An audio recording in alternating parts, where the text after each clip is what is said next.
Have you seen the John Wick movies? Yes. Any of them? Yes. All of them? Yes. Check out this idea for John Wick 5. This is going to be tough to do with the mic in its current thing because I'm going to have to act it out a little bit. So I'm going to move the mic slightly to be I'm in the standing position now. John Wick 5 opens up on like a wide shot of like 20 urinals. Like, you know how they have like a bunch of urinals in the airport? Yeah, yeah. Wick, with his classic suit and hair and all that, standing there back to the camera in front of the one of the urinals in the center. Right. And there's a audible sound of his urine. Okay. Stream. Strong. Psst. Yeah, strong. Yeah. And like it's going on for kind of a while. Like, and it's played for a little bit of comedic effect too, because it like lasts a couple beats too long. You're like, all right, this is funny. And then into the frame, same shot, into the frame comes two like classic Wickian goons. Right. Like knives out, and they're like creeping up to him. And they're like about to get him. And as they're like getting closer to him, the stream is slowing. Like he's about to, you can tell that he's about to finish his piss. And he like, you know, like how you got to get that last little bit out. Girls don't listen to this. You got to get that last little bit out. No, or else it's going to ruin the next 15 minutes. Exactly. Yeah. And you're like, fucking finish. Because, like, you need to finish and zip up and see what's behind you. And then as they're about to strike, he turns around and you think he's been holding his penis the entire time. There's a fucking gun. And it's above, but his dick is also out. And he's just, you're seeing something you've never seen before, which is a penis flopping. Because we're also using a prosthetic one that's like really big and floppy. I mean, yeah. Penis is flopping and he just smokes these guys. Shot, whatever, the camera angle switches. You're looking at the stalls now, which are facing the urinals. They all open, and like these guys jump out of them. They're also goons. Takes them all out. Eventually, some action movie stuff happens. He goes into a stall in an homage to shitting. Right. He shoots from his butt position. Okay. And then flushes the toilet. And then he goes and he takes one guy and the guy's about to get him. John Wick pisses in the guy's face, then grabs him by the hair, but gets a little bit of pee in his hand and brings him down in the sink. But the sensors on the sink, which they've replaced, for hundreds of years, we've been using handles to turn faucets on and off, but they replaced it with sensors that don't work good. Wick pushes the guy's head in, and the sensor won't go until he takes the guy's head out, and then like has to put his hand back and forth in front of a bunch of times. And he washes his hands, and you have a shot of his hands, and it's got his like whatever Russian Orthodox shit in it. And then John Wick 5. And his dick's out the entire time. Jeffrey Epstein. Jeffrey Epstein. Jeffrey Epstein.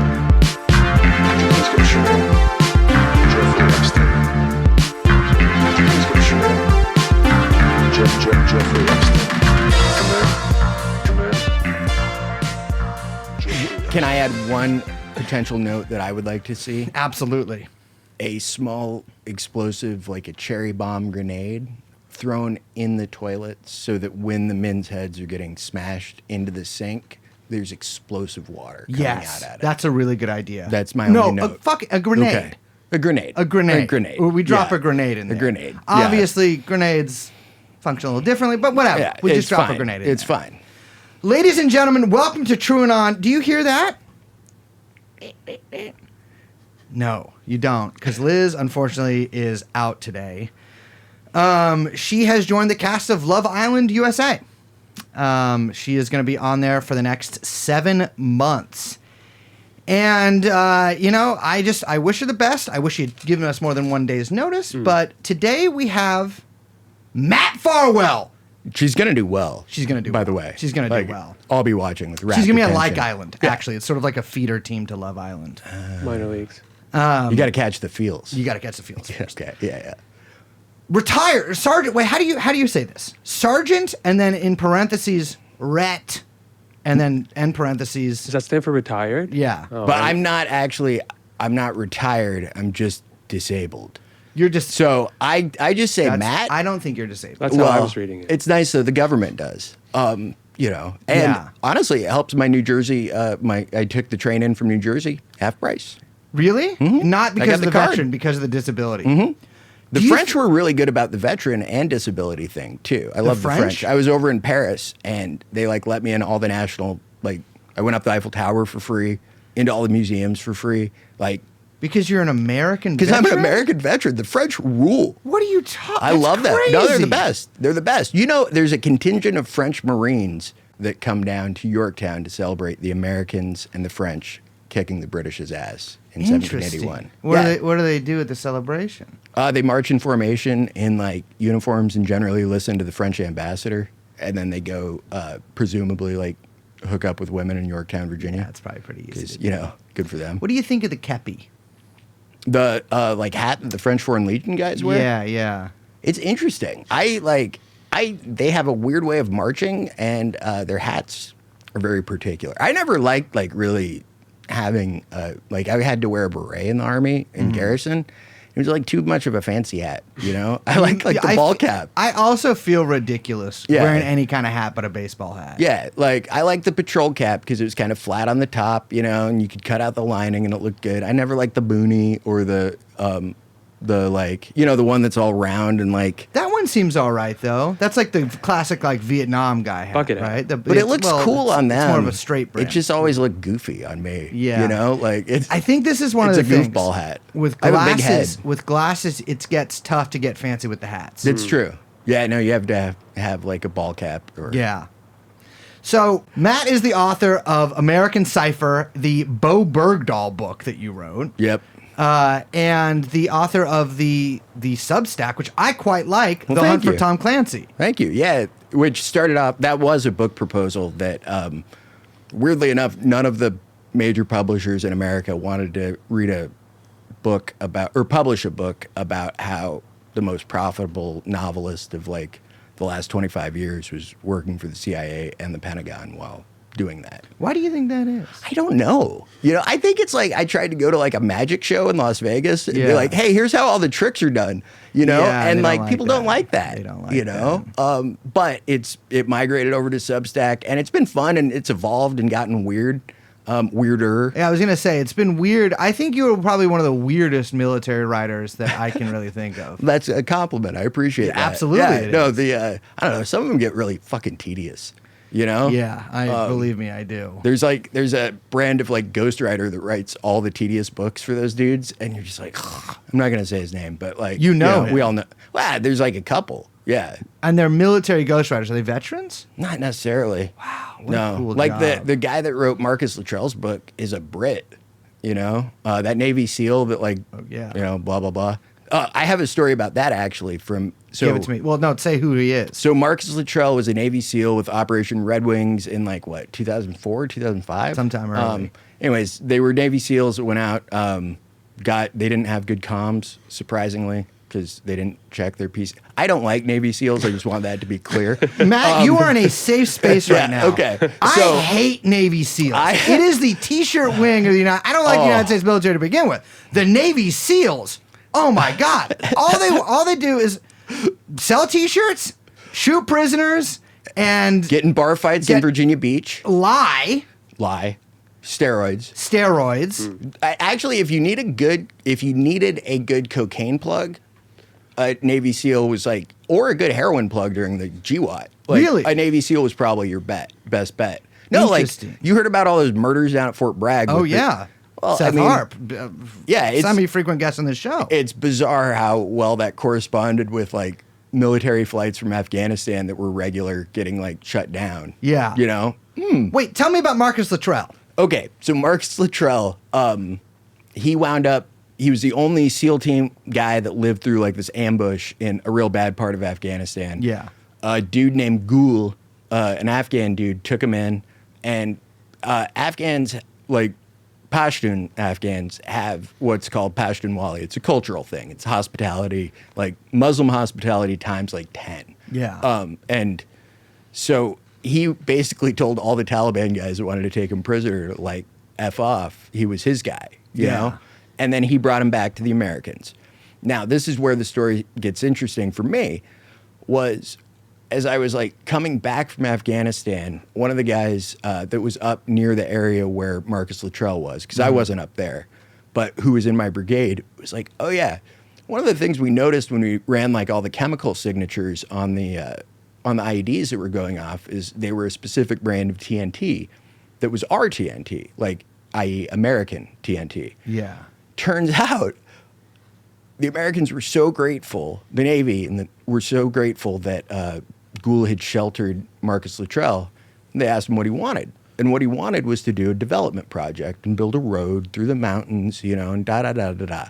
And for that, he would need large quantities of explosives, which the Americans were happy to give him. And though he was happy to shelter Marcus Luttrell, he was also happy to sell the TNT to the same Taliban guys at like probably a pretty good markup because you got to feed your kids, right? Yeah, yeah. And then he wasn't able to come over for the premiere of Lone Survivor, the Mark Wahlberg film, because he's on a CIA blacklist.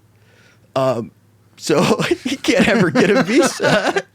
Of all of those like guys like that, because you know you're thinking It's of like the funniest shit. Chris Kyle, Marcus Luttrell. Who's the guy who like the redheaded fuck? I think he's redheaded who killed Bin Laden. Oh, the guy that was dating Jewel and got a DUI in Montana, which is like the hardest thing to do. He was dating Jewel, Or I think so, or hanging out with her. Wow. There was How do there you was get an a DUI overlap in there. Montana? That's what I mean. There's got to be 40 That's cops what in the whole How state. do you get a DUI in Montana when you're the guy that shot Bin Laden? God. That like I got out of a like I had my license plate not in registration during COVID. And this is my stepdaughter was with me, and we were like driving. I got pulled over, and the guy saw like my 10th Mountain Division sticker on the back of my car, and he's like, "You a 10th Mountain guy?" And I'm like, "Yeah." And he's like, "Can you prove it?" And I'm like, "Okay." Like pull up something on the internet. He's like, "No, just sing the 10th Mountain Division song." So I started like, "We are the 10th Mountain Infantry with a glorious history. On our own 2 feet, all our foes we'll defeat. Light fighters marching on to victory." And he joins in at the "We go where others dare not go through the heater, darker snow. We are proud to be in the army of the free. Climb to glory, Mountain Infantry." And then he's like, "Get your license plate fixed," and sent me on my way. And we went over to Grandma's. Wow. So sick. And the kid was like, "What?" And so if I can do that, like, that guy shot Bin Laden. Yeah.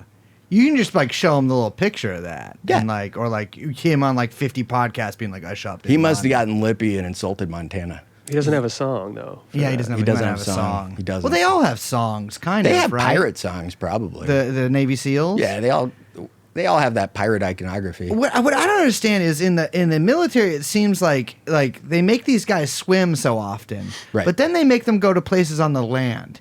And what I don't really understand is why do they make them swim? When I was in Afghanistan, actually, the Navy SEALs were banned for a brief period. Like Task Force Blue was not allowed there because of like things like the Marcus Luttrell and this and that. But yeah, they have a weird tendency to be like, you'd go to Nairobi. Yeah, Like, yeah, enjoy exactly. that. Have Like, fun there. Put them in in the water. in the sea. They want to be in the water. They want to be in near the water. Well, you could just fly their helicopters No, over the but water. it's really, cruel. just crash in there. It's like what they do to dolphins and killer whales at SeaWorld. Yeah, You know, they're yeah. like denying them their natural habitat. The water, put them in there. Free the seals. Would you say that the SEALs are the most insane of the special forces? Because I mean, I think a lot of people kind of in the past few years, there's been a lot of reporting about like the canoeing stuff, which is, I guess, taking a hatchet and putting it in someone's head. Now that I had my last boss in the Army when I was at a headquarters, and he was the sergeant major, and I was his driver until I got a DUI, and then I was his speechwriter because you can't drive. Jesus I Christ. paid my price. I no longer drink for anyone that's mad in the community. I apologize. In the drunk driving community. Yeah, I only hurt myself. The yada yada. But he had a desk that was like big, right? About the size of this table, so like 4x8, you know. Now imagine half this desk covered in fucking hatchets, right? Various hatchets that he had carried Jesus. at various times Like in various what? conflicts On his deployment. on his to- deployment to Somalia, because he was in Somalia back in the day. Jesus He was Christ. like, we went to LA one time, and he was like, I can't get in like a taxi because there's a bounty on my head in Somalia. And I'm like, Yeah, like some I taxi don't think driver the in Somali, downtown like, LA is yeah, like, we're, it's him. We're going to USC, boss. Like, it's not that I think hard. that's of a piece with a lot of like the you see this from more from like people who are out of the army. But like special forces guys who become kind of like preppers, like waiting for the collapse of America. Yeah. And it's like eagerly anticipating. anticipating. Like, Yeah, exactly. They're like And- very excited to like shoot a lib in the head. Yes, or hopefully precipitating. Yeah, for like a lot of more, the cases. as Yeah. many as they can. But like, there's this like kind of through line there with all these people thinking like this stuff that like maybe happened in the military that seems so big to them. Right. They get out and like nobody, like there's no the taxi drivers in LA do not care. They don't sir. give a shit. They don't No. fucking know who you are. Yeah, they don't want to know. Pay the $30 and get out of the Please. Del Taco. Like, yeah. Don't it- leave anything in the back. And it seems like that's all of a piece with like all of the kind of like this mental change, well documented, that happens to a lot of people in the military, where it becomes this totalizing thing that they have a difficulty stepping out of when they get out of it. Yeah, I mean, it's like any cult, right? Like, Yeah. it's hard to, like, break free of the cult and the cult-like programming and thinking. Yeah. I mean, and the military, like, they transformed me from kind of a happy-go-lucky, like, preppy college kid into, like, a killer in 14 weeks. Like, I thought it was a joke, the first time we had to say, like, kill while our left foot struck the ground. By the end of 3 weeks, like, I was as enthusiastic as anybody, like, don't think it can't, like, anyone can get, like, trained and, and that's one of the things that has gotten interesting with me with the Hunt for Tom Clancy is the way that video games are used as kind of a covert training mechanism for, like, think about, like, and alternate history, like, delivery mechanism for the youth. So I can tell you're definitely talking at least a little bit there about Call of Duty. Yeah, absolutely. So Like, explain to some of our listeners maybe or what you're talking about. I'll keep it on brand with the Tom Clancy books. But picture this, like, before the COVID pandemic, a video game called Tom Clancy's The Division comes out, in which a bioweapon virus is released in America, causing mass chaos. The government falls, and this secret cell of, like, super commandos that, like, have daily lives as UPS drivers and, nurses get the call. They get activated. And you're one of these, right? Like, Yeah. and you get that call, and you run through this scenario where, like, you're capping American civilians on national monuments, like in the Smithsonian. You got to take back the Smithsonian from, like, pissed off pandemic survivors and go through, like, the Vietnam War exhibit and, like, fight, just, I mean, and, like, I'm a at that point, like, a 39-year-old man who's been in combat playing that, and I'm like, this is fucking weird, huh? Like, it's a good game though. Like, it sucks you in, like they all do, but. Also, what kind of lessons is that teaching me? Well, I think it's funny. I think there's been like a long-term sort of pushback against that kind of like Tipper Gore style. Of, Right. I mean, not Tipper Gore exactly, but there was that She initial hated the rap, man. Yeah, She hated the that was rap. more about music, but like She really hated Al, probably. Did it was she? probably, well, they got divorced, and then Al had that trouble out in on the West Coast. I didn't know they got divorced. Yeah, Wow. yeah. There was a Taiwanese video made up about Al's shenanigans out west. He was fucking in California? Well, he was trying to solicit a hand job from a hotel masseuse. What is he, John Travolta? I mean, Who tells these guys to do this? It's the hotel masseuse. There's like, plenty of places you're that really it's pretty barking up easy the to wrong figure out tree. that they'll jack you off after the massage. The masseuse at the hotel seems like an ambiguity there. It's like, it's just the wrong thing to do. Wrong thing to do. Maybe that's what made it exciting, though. Yeah, Yeah. it's a thrill of the hunt for Al Gore. No, but I mean, with, he's pretty wooden. like after Columbine, all the talk about Doom, and then they Right. talk about Grand Theft Auto, and I think a lot of people were like, "This is in a piece with like this sort of satanic panic, like oh, Kiss, Knights in Satan's Yeah, Service." it's crazy. Yeah. But like, Also- I do think it's kind of inarguable now with video games. Like there is a huge degree of realism there, and like, Oh. and I and unconscious training. I went shooting with my dad likes to shoot shotguns in trap shoot and such, and I do too. It's fun, and it's like ultimate frisbee but better. So we brought my friend Hannah along, and she brought her brother. And her brother's about my age, and he was asking all these like super detailed like gun related questions that I was like, I don't know. I know 3 or 4 weapons that we used in the Army very well. Yeah. And I know a few that like I grew up shooting very well. And that's about it, right? Yeah. Like It's a tool for me, and it's fun. Like they're fun for me to use, but it's not like something I don't get like enthusiast magazines for them, right?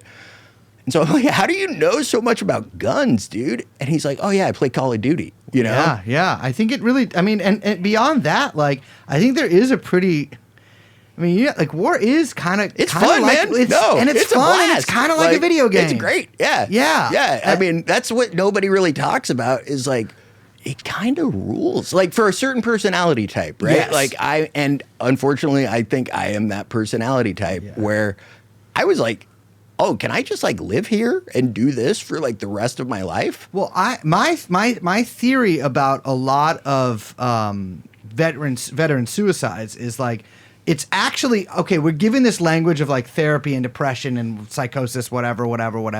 But I think for a lot of people, they just had so much fun and they can never have that much fun again. You'll never be that cool again, you know? And also, I mean, like, I walk through the world with a certain like confidence and like, you know, I don't feel like I've been like bullied or ridiculed or like had problems my whole life, right? Like I don't have a chip on my shoulder. Yeah. I'm average height, you know, et cetera, et cetera. But for some people, like, dude, that's like the source of ultimate power. Like they were at one point behind the barrel of a gun scaring people. Yes. And it was, and I didn't like the like scaring people aspect of it. Like that actually depressed me. But I liked the like, oh, that motherfucker's shooting at me? Fuck you. Like, yeah, that was cool. Yeah. Which like, it sounds bad to say, I suppose, but like, that's the way some people are built. And like, you know, I'm built that way. Well, I think the problem is that like, and this isn't just true I say of as I America. hate Navy SEALs, who most of them are also built that way. But so, I think what happens though is like you get people who are like pretty alienated from society or their regular Right. lives, which is like very common in America. I and mean, easy to happen, right? Easy to happen, Like and in you're fact- you're a paycheck away from being alienated as shit. exactly. Like, yeah. And you're given this like this enormous power because even if whatever your rank is or whatever you are, at the end of the day, you have a gun and can kill somebody. Right. And so like that is even if you don't actually have any like command over anybody or anything like that, you have this like authority that Right. is given to you by this gun. And I think that has this way. And also, I think it should be said too that like, you know, you're taken to this country where the culture is incredibly foreign to you. You're told To some people. Yeah. It was like way too close in a lot of ways. Really? Because I grew up in Turkey, Oh, in yes, of Izmir when I was course. little. And like we went out to rural areas and, you know, this and that. And so like, and my grandpa's farm in Idaho is like high desert. The weird, like the place I went to high school in New Mexico, like the boarding school founded by King Charles and Armand Hammer, based on a Lord Mountbatten model, which we'll get into because it comes Yes. up in the Frank Wisner shit. It does. Weirdly and unexpectedly. But that was all high desert. The part of Afghanistan I fought in was high desert. And like, so I didn't like realize I was like shooting at, you know, sometimes like shooting at people or being mean to people that looked like the kids I played with as a kid on land that looked like my grandpa's farm. Yeah. Like that fucked me up. Yeah. Until I kind of was able to untangle a little bit of that and be like, oh. Yeah. I was out at the farm last couple summers ago when I was getting a divorce, and my buddy Tony came out, and he was like my battle buddy in the war and my roommate at Fort Drum. And he's like the best looking guy on the planet. He was the worst wingman whenever we came down to New York City. it's tough. You know that like it's like going out with young Chomsky here. Like Yeah, you know, yeah. it's just bad. Like, you know, and the we're going up to like this fishing spot with his little kid, and he's driving, and he's like, dude, you could have like told me. I'm like, what are you talking about? He's like, I'm getting like a little bit of like the flashies because this is like parts of Afghanistan we were in. And I'm like, oh yeah, like my bad. I've been up here for a while. I've like Yeah. resolved that in my mind. I didn't think about it. But you know, so you have like on one hand all the fun that's had with it, but then you have like the bad shit. You know, I've had a lot of bad shit go. You can read my writing to like find that sad story. But you know, like. So it's kind of both things at once, right? It's Yeah.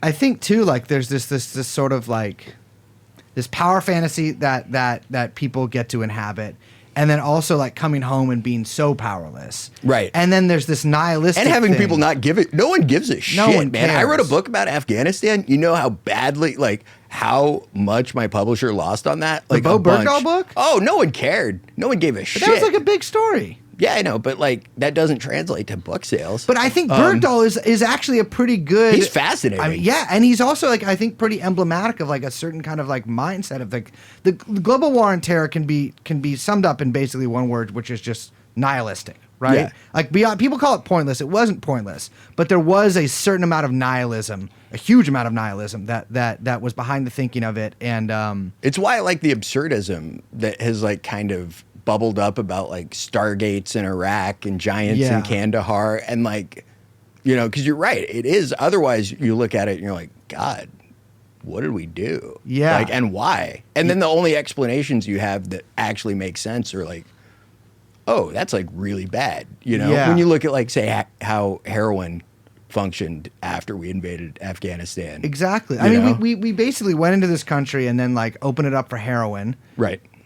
And killed a bunch of people and then left and then But we left a lot of equipment there. we left like all the equipment there. A lot of nice stuff. Yeah, and Produced in South Africa, which should have been a red flag for those MRAPs. Certainly you should know, have been like a- when you're buying vehicles that the South African, like Afrikaners had to use in the 80s, you might be doing something wrong.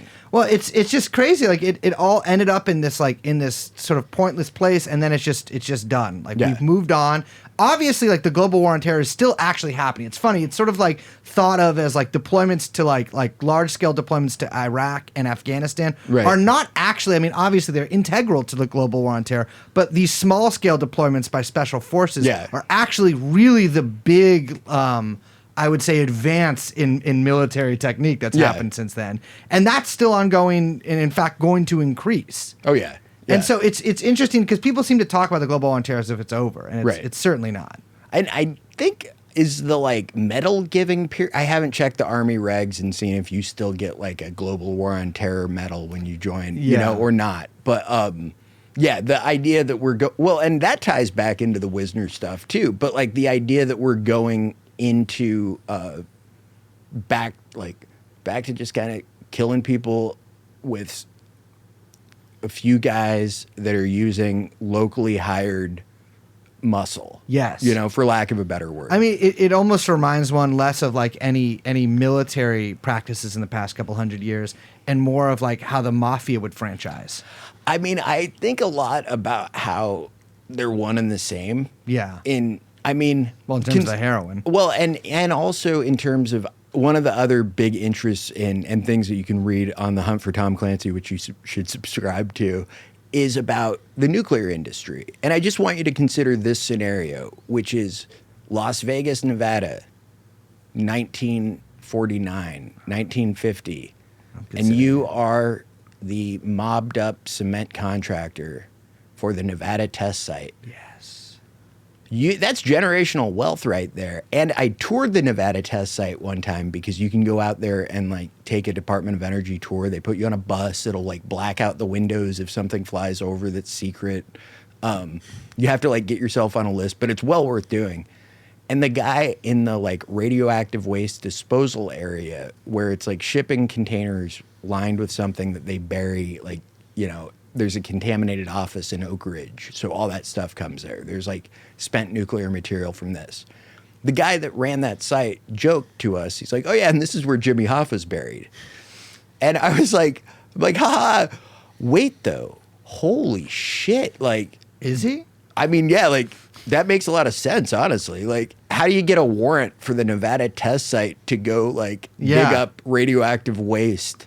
Like, That is a good point. that's impossible. Well, you know, that's funny. That little visit you're describing there is I feel like in some ways is very emblematic of your work. Okay. Which is you both physically and I guess also physically, but more in one location, kind of roaming the ruins of both the Cold War and the global war on terror, but really the Cold War and especially. I think that's a good way of putting it.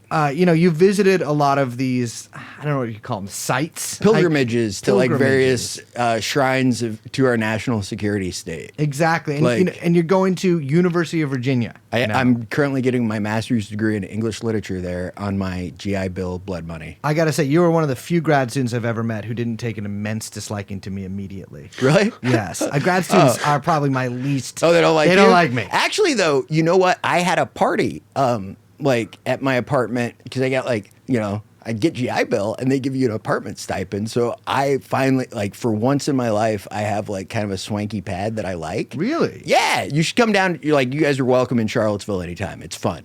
But I had a party, and this guy from the French department, Pierce, he comes up to me. He's getting his PhD, and he's like, Matt, did you go on TrueAnon like 2 years shout ago? out Pierce. And I was like, yeah. And he's like, okay. I just now put those two things because I guess he was in my apartment. My apartment's weird, like Yeah. I've got weird stuff up on the walls. And he's like, okay, that's where I know you from. Interesting. So, I mean, while they may overtly, you don't know if they're, in their little earbuds,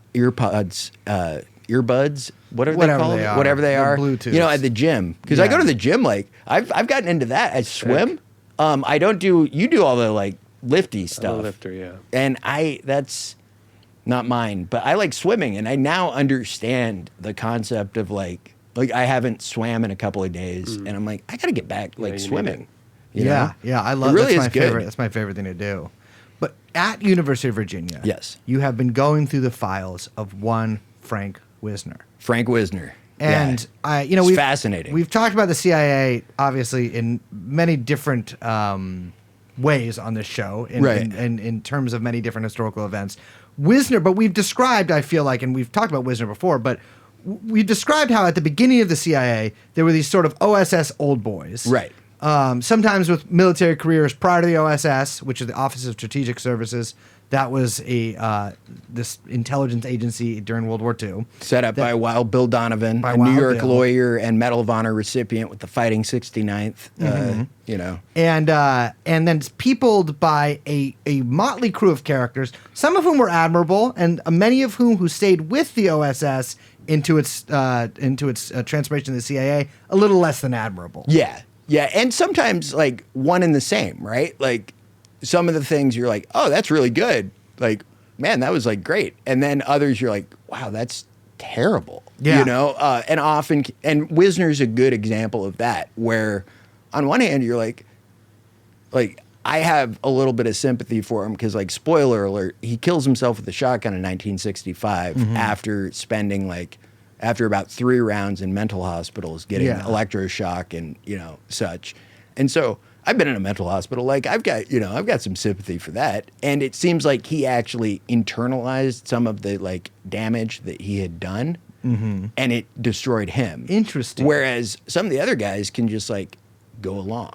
Well, I mean, I've read a lot of Wisner's, I guess, like some of the letters that he wrote to immigration services in the 1950s. Yep. And some of his writings in terms of, we'll get to that. He's got a very Southern lawyer style, doesn't he? He definitely does. Don't say in 3 words what you can say in 12. Yes, or like, 15 fucking pages. Yeah. It's So well, he's also like, manic depressive. So sometimes you catch him in the manic phase. So he is manic depressive. That right? was 'Cause- that was like the reading through the transcripts that his widow Polly Wisner had done, Polly Knowles Wisner, who then married Fritchie of the like Fritchie art, and the but reading through those, like her conversation with Kay Graham, because Wisner was good friends with the Graham family who ran the Washington Post, and Phil Graham, also manic depressive, also killed himself with a shotgun in 1963. And so reading in the archives, I found one of the like transcripts there, and they both clearly say like our husbands were manic depressive, and a lot of bad behavior resulted from that, and then they killed themselves. Well, let's go back a little bit in time to where that bad behavior Where it begins. began in Mississippi. In right? Laurel, Mississippi. What is Laurel? So Laurel is an unusual Mississippi town because during the Civil War, which, you know, people who listen to the show may recall was an American war between 1861 and 1865. Well, Matt calls it the War of Northern Aggression, but our that is not listeners true. might- My people were Yankees, my friend. Really? Oh, yeah, yeah. The well, let's see. There was a Strother on my grandmother's side. They were rode with Quantrill, so that's the Confederate. Okay, well, that's very Confederate. I'll like throw that on there. But the Farwells were Yankees. I would say Quantrill would be a Navy SEAL if he was alive today. Yeah, no, he's a brigand. Yeah, for sure. But they were all like, the Farwells are from like New Hampshire and Massachusetts originally, and they just don't like people. Like they wound up in Idaho. They didn't like people telling them what to do, and they could get land out there. So, you know, but so no, I'm actually very like with County Highway, that publication I'm writing for. I wrote a piece about going to this dinosaur park that was dinosaurs versus Yankees, and I expected it to be like a lost world for a lost cause thing. No, it was just like one of the ladies in my department called it like White Boys on Acid, and it was this guy who grew up in Waynesboro playing with like Union soldiers And dinosaurs. and dinosaurs and Confederate soldiers, and so he made a dinosaur park with that. But when I wrote it, I had to be very careful to be like, listen, the South was wrong in the Civil War, okay? And like my University of Virginia, is like built on blood. Yeah. You know, which I like. Yale was built on opium. Harvard's built on slavery. You know. City College of San Francisco built on the back of O.J. Simpson's fucking arm. Or whatever he did in the motherfucking NFL. Oh man. Well, I guess his arm was actually very famous. Which later in life, rental too. car? Was he a Hertz guy or an Avis guy? I think he was one of them, right? Yeah. Yeah. Wait, but back to Mississippi. Okay, so Laurel, Mississippi, during the Civil War was the place where it's like pine forests, and so there were tiny farms there, like hard scrabble farms. It's like Appalachia in some ways. If you say that wrong, Appalachians get mad at you. Well, they can't listen to podcasts. Right? Anyways, so Wisner's. So this was a place where like the farmers there had been like, oh, so you're saying you're seceding from the Union, but you want us to pay taxes to the Confederacy? Like, fuck you. We're seceding from you. Interesting. And so it doesn't have the like cotton plantation racial dynamics that you associate with other parts of Mississippi. And Wisner's people were German carpetbaggers from Iowa who moved in there in the 1880s to build like a lumber mill, and they were like German, like serious German Episcopalians, and so they actually like treated their employees fairly well. Like their employees had a 10-hour day before that was ever a thing. They had like fairly good housing, you know, et cetera. Like, I'm not like being an apologist for them, but compared to they were very progressive by Mississippi standards. And Wisner is often described as like a conservative because he imported a bunch of fascists after World War II. Certainly did. Now, he's not though. He's a liberal. He was always a like liberal Southerner from Mississippi. I don't think that there's any real in contradiction his own mind. Yeah, you know? but like, I don't think there's actually any real contradiction. No. But I read it described as like, you know, he was a conservative member of the CIA, and I'm like, no, he was part of like their liberal wing. Like they have different wings. Well, he also split from Mississippi pretty early. He went to boarding school. He went to which I went. I had to talk to Frank Wisner's son, Frank Wisner Jr. The State Department guy. Yeah, who like I talked to his other son Ellis, who lives in D.C. area, and he's very nice, and you know I got along with him fine. I was like kind of scared to call Frank Wisner Jr. because that's the guy who like went and told Morsi, hey, it's time for you to step down. Yeah. Like imagine having the stones to fly to Egypt, where like people have had a civilization for 4,000 years, and tell the leader of that land, it's time for you to go. That's the kind of stones like, when you work for the U.S. State Department. I mean, but like, So, but he turned out to be very nice too. Well, And it's funny. to me, at I least, listened not to, like- to prep for this. I actually listened to a couple interviews with Frank Wisner Jr. Yeah. And he very much seems like a liberal, like part of the, I don't know what you would call it, the State Department apparatus, like Yeah. diplomatic wing, where he talks about the threat from China, but couches it in very like, we need peaceful competition rather than war. Which, Well, and- at least for that, I'll give him that. And I mean, that's one of the things where reading through all these early documents from these CIA guys is like, okay, a lot of the shit they were doing was fucked up and really fucked up, and I think it's bad. Also, the context in which they're doing that is our alternative to doing this is nuclear war. And I'm gonna disagree with that, but but in their I'm not saying that that's actually the circumstance, but like just as we talked about how the military guys put themselves in a bubble, so too do like the crews of people who hang out at the Carlisle Hotel and down at the Greenbrier, right? Like yeah, I see what you're and saying. So in their mind, they're like, we have to subvert the entire U.S. press and publishing culture because otherwise the communists will do it. And then nuclear war, right? Well, let's get back to high school. Real High quick. school. So Wisner goes up to high school. He goes to Woodbury Forest High School, which was founded by a Confederate general in 1870 or 1880. It is. I went to boarding school in New Mexico. I went to a nice boarding school. I was on full scholarship. It's a weird story. My boarding school was not this nice. It was it's Gucci. It's where Beto O'Rourke, that Texas guy. Yeah, the alternative rock musician. Yeah, the guy that like is man of the people. He went there. Tuition's like out of sight. It's more than like the government pays UVA for my graduate school. I can tell you that. Good God. The kid that toured me around was going off to Yale. This is one of it's Phillips Andover of the South. Yeah, gotcha. And they would probably be insulted to. They're like, no, Phillips Andover is now the Woodbury of it, So Wisner So goes Wisner there. goes there. He doesn't have that good of a time. And he, in fact, doesn't graduate because his parents pull some strings and get him into University of Virginia, which at this time, like UVA is a big school now. Yeah. Not as big as other state schools, but still like fairly big.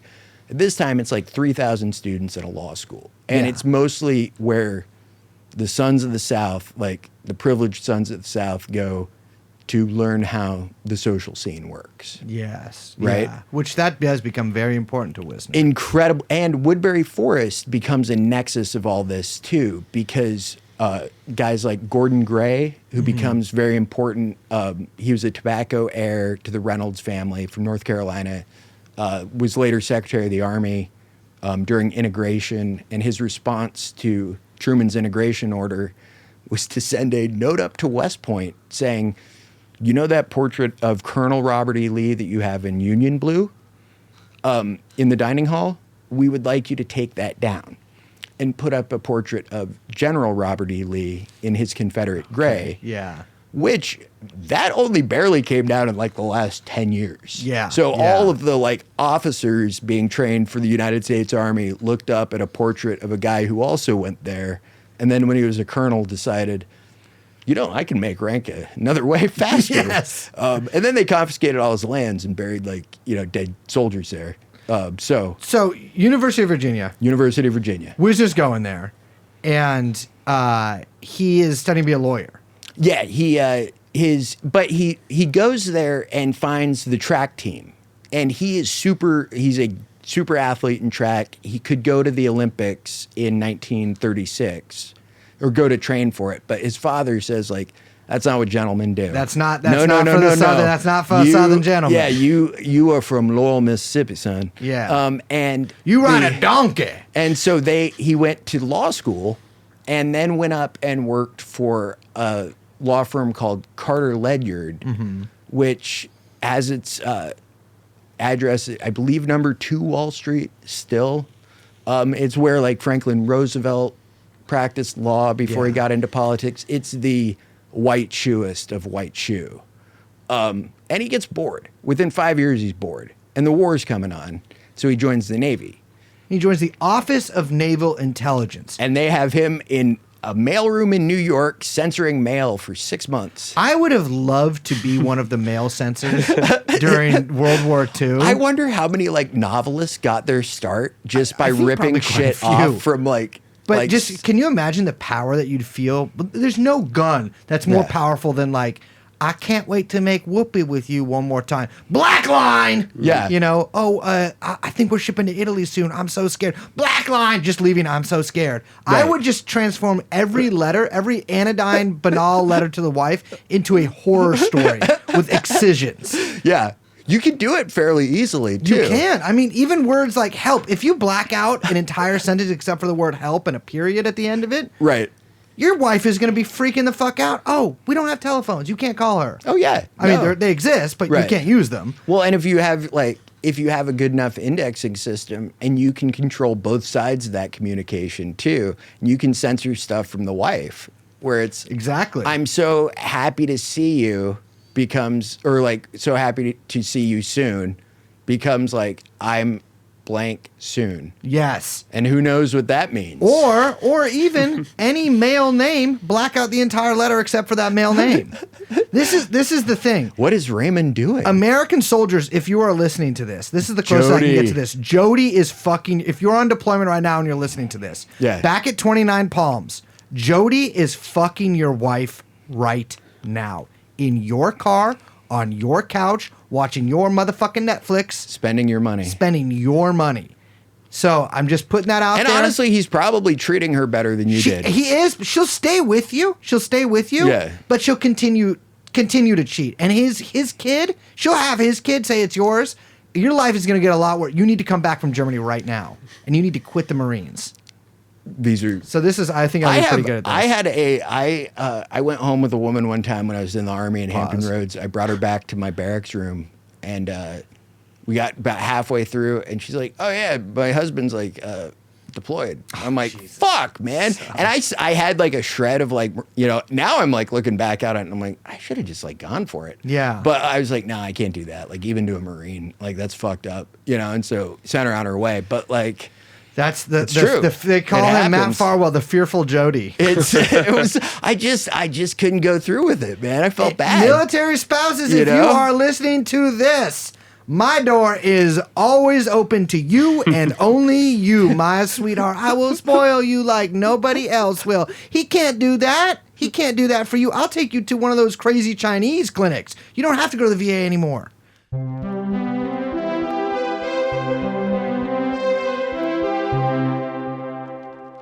But we got to get back to Wisner. So Wisner joins ONI. He is censoring letters in He's New York. bored as shit. Doesn't want to do it. He's like, And I can so- run fast on any motherfucker in the country. And thankfully, he also was in a secret society at the University of Virginia called the Seven Society, whose members are only known after their death.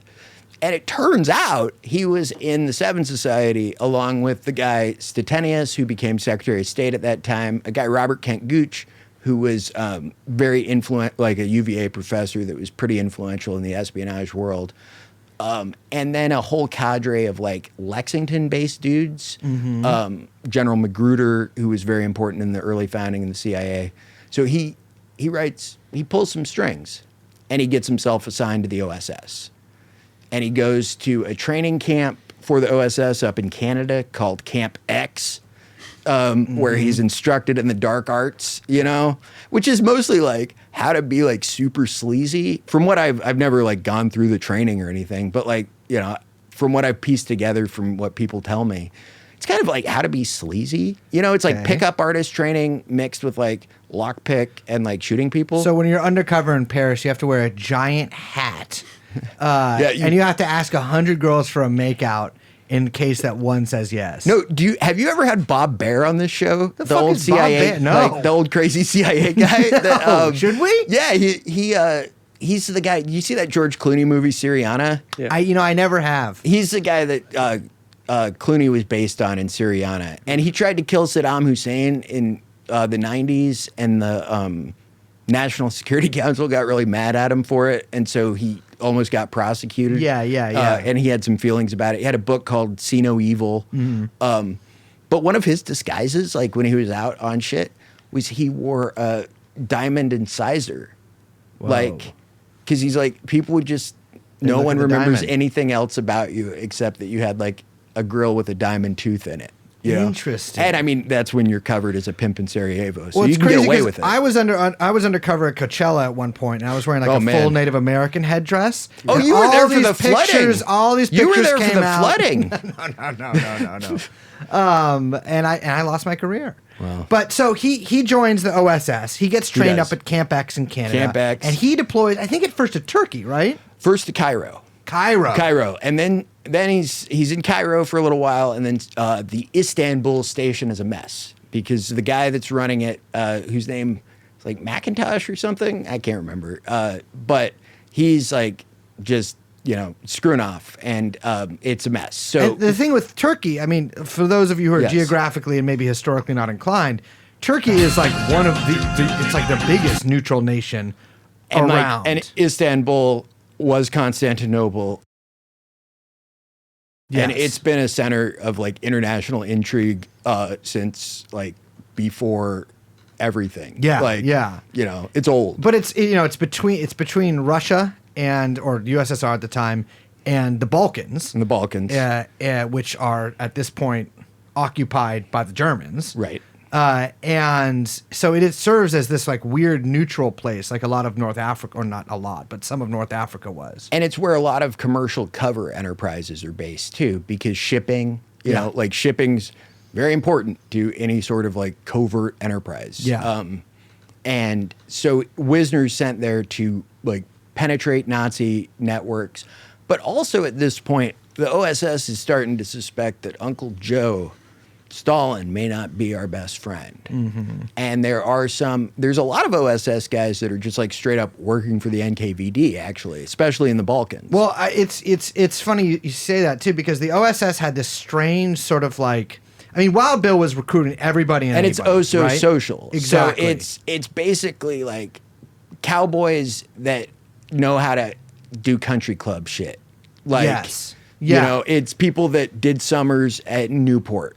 Well, there's know where the fork goes and how to eat an oyster properly. There's also this, especially in the Balkans, this weird split between who are they going to support. So, Right. like, at first, I mean, I can't remember what the book is called, even though it's like 2,000 pages long. But I think he's related to Winston Churchill in some way. I've read the book. It's this guy's, like, this memoir of a guy who, like a British Secret Service agent in the 1940s who goes into Yugoslavia, and like at first I believe he has to he supports the Chetniks, and then he Right. eventually is like, we need to go with the partisans and like Tito's guys. And there's this kind of split in a lot of places between most of the actual like together organized and armed resistance to the Nazis in a lot of the occupied countries comes from the communists. Right. But thinking ahead, which the communists are doing, the Americans are like, well, we have to find some alternative to these guys. Right. But unfortunately, most of the guys that are the alternative collaborated. Right. And so they were kind of cobbling together these like random groups of people. But Right. then ended up realizing that, well, as we see what happens in Romania, to go with the collaborators. So Right. he goes on to Romania. Yeah, and so as soon as Romania was an Axis country, and then they had a coup led by the King Michael, who, and that's the point where the Americans are able to establish a foothold there. Yeah. Because they get like a military advance mission, which is mostly an OSS mission, that whose job actually is their cover job, which they do successfully, is there were American prisoners of war from B-24 crews. B-24s are bombers. My grandpa Farwell was on B-24s in World War II, but not on the Plietsky raids. But That's the oil fields in That's Romania. the oil fields. So Wisner's first thing that he does in Romania, and one of the things that gets people's attention, is he successfully organizes the repatriation of like 4,000. Don't quote me on that number. I don't remember what it is. Some thousand. Some thousand American airmen from POW camps in Romania back to like England and Yeah. America. And so that gets him on the radar. I mean, he's already he's a smart, savvy operator. He knows that Franklin Roosevelt is a stamp collector in the archives. I found a note from Franklin Roosevelt thanking him for the complete collection of Romanian stamps. Well, I have to interject a little bit of Belden family history Yeah. here. My grandfather was he was a Jewish officer in a tank destroyer company. Okay. During World War II. Okay. And they landed like 12 days after D-Day. They went through Europe. Yeah. And a lot of things they do once they cleared a town is they would blow up the bank vault and steal everything they could. Yeah. My grandfather. Kelly's heroes. Yeah. My grandfather. So all these people were stealing like people's gold bars or their coins or their ancient whatever. My grandfather thought, you know what's going to be really valuable eventually? Stamps. And so what he did is he stole a ton of stamps from bank vaults in Europe. And you know how much those stamps, which my dad has, are worth? How much? Basically nothing. Really? But the Nazis, and keeping in line with the German character, were stamp obsessed. And so I think a lot of people now, including myself, this is not exactly like a great area of knowledge that I have, don't realize how crazy stamp collector mania was. Yeah, philology. Philology. Philology. No, philology is different. Philology is like Nietzsche Philatelist? shit. Philatelist? What's Philatelist. That's the person. what is Philatology? crazy name for? I don't know. I'm one of stamp- those people too that's like constantly mispronouncing words. 'Cause, like, Philately. that sounds Phil- wrong, doesn't philately. it? Don't mind if I- Philately. Oh, I've got a philately problem. And you know what? Like, You know what? Guess what? Little Yeah. link up to Matt here. That definition comes from Deseret News. from my people. Yeah, I grew you're up. Mormons. I grew up Mormon. I am no longer Mormon myself, but that's my background. So But my grandfather steals all these stamps, and then but the thing is, the Germans Right. they did have a lot of stamps because stamp collecting mania was like a huge thing because Yeah. records were expensive. All the things that people now collect, Right. Tennis shoes, records, Right. I don't know what else. like That's the just- thrill level was lower then too. well, yeah. Man, I got this stamp with a misprint. That was like the Whoa. only things that you could get that were rare and commonly available, or like Yeah. rare but easy, not that difficult to find, if that Right. makes sense. And not too expensive. So your war trophies were a bunch of fucking stamps? That is- from like France? All of it, yeah. Like French Yeah. stamps? No, they're German They're stamps. German because the stamps. Germans were like stamp collecting was Okay. so big in Germany. That they were putting them in safe deposit boxes. Like Yes. people might put Wolverine comics Well, I mean, or some and, shit. France had been occupied. Yeah. And exactly. Yeah. But it's a very similar thing. Well, I mean, and also the Germans, a lot of France had just enthusiastically collaborated. Very Like, true. hey, you guys, Germans, the Vichy. But- Charles de Gaulle was like 3 Frenchmen and a like fucking typewriter. Yeah, there was not many of the yeah, free come French on. guys. So there was all of these like canceled stamps, like stamped over stamps, misprints, and all these like these variations of stamps that my grandfather thought were going to be rare and worth a bunch of money, and were not. Well, So- at least like they're probably not. If I think that if you could have had cursed jewels, right? I know. Well, I and never like got had what just cursed unexplained things happen because some ruby Yeah. that was like Well, I'd take the ruby. right. Well, you say that now, But, you yeah, know, that's but true. but maybe not. I know. That's maybe the ruby, the cursed ruby will come to me that I said that. It's an initial finger of the monkey's paw. So Romania, 1944. Frank Wisner is Yeah. in station. He's in station and he's basically there to spy on the Russians. and to have a little sex. Let's be Man, frank. okay, no, that's the other thing is the Romanians are like, okay, shit, these Russians are coming in, and the Russians are just like, oh, you have a nice house. We're gonna take all your, much like like everyone else. They were like, we're just going to take all your shit. So some of the wealthy Romanians, including this beer distributor, brewer guy, Who had, by the way, been a collaborator. who'd been a collaborator, and you said he was the descendant of Vlad the Impaler? No. She We'll was. get to- we'll get to the princess later. But he moves into this like mansion with the whole OSS detachment because so it's like moving into Joseph Core's mansion. Yeah. Because Joseph Core's is like, you'll keep Antifa from like looting my place. Yes. Right? And so but they're there, like they're feeding him great, they're drinking. It's like a hell of a way to fight a war, honestly. He doesn't even have a standard like Navy uniform there because they just packed him on a plane they're like, you did a good job in Turkey. go like fucking solve Romania, Frank. Like you're Yeah. on fire.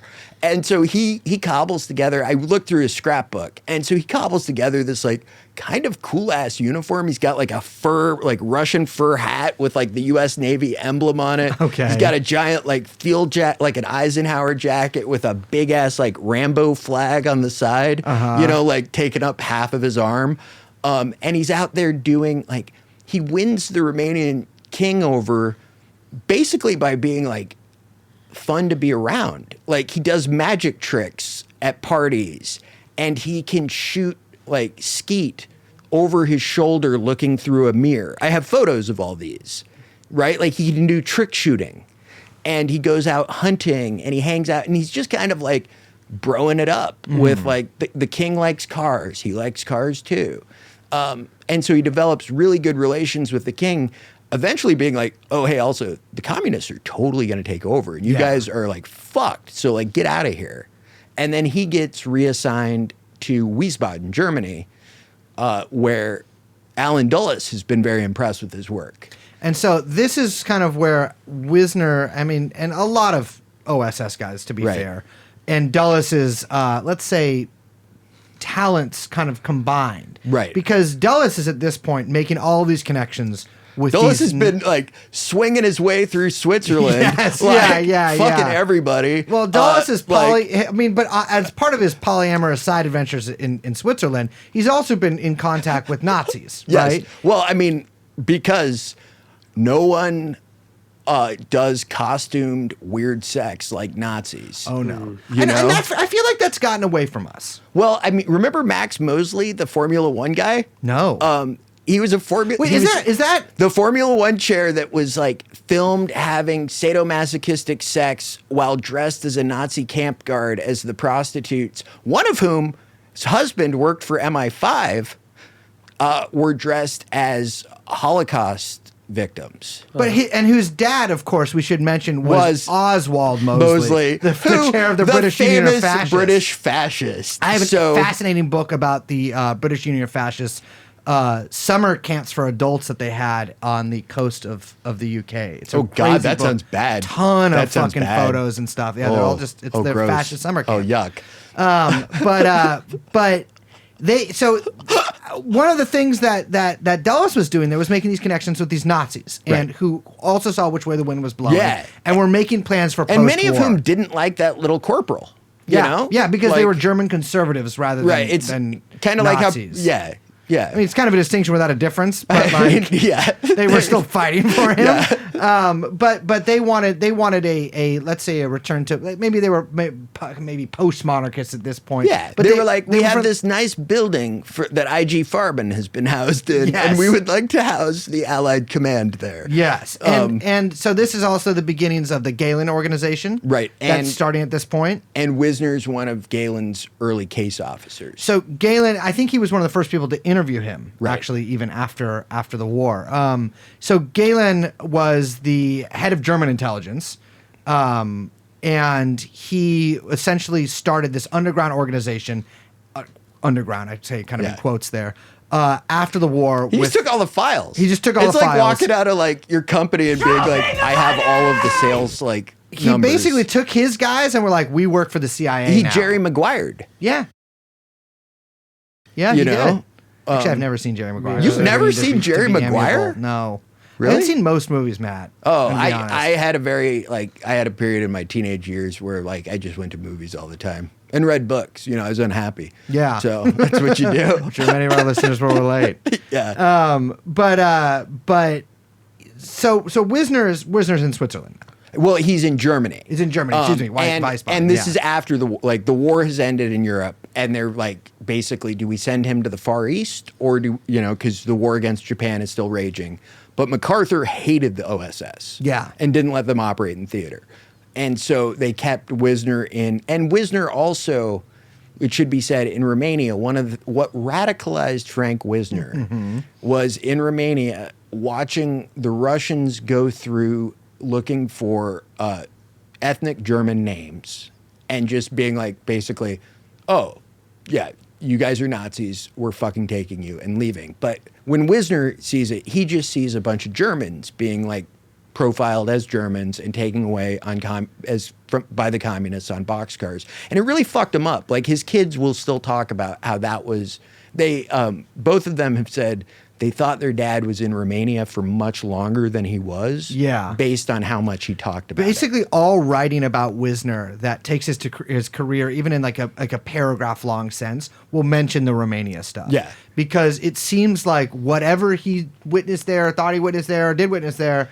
and that's where he becomes hardline against the communists before anyone else is. Interestingly enough, not hardline against the Romanians, who had No. just overseen a brutal regime where they massacred it, like Jews in ways that like the Nazis couldn't even dream of. I mean, the Iron Guard, who obviously, yes, rebelled against Antonescu, but like even Antonescu's integration of like some of the Iron Guard's policies into his own against Jewish people. And then eventually in Transnistria, which is like the lower part of Ukraine that kind of is next to, not the modern Transnistria, the World War II Transnistria is north of Romania.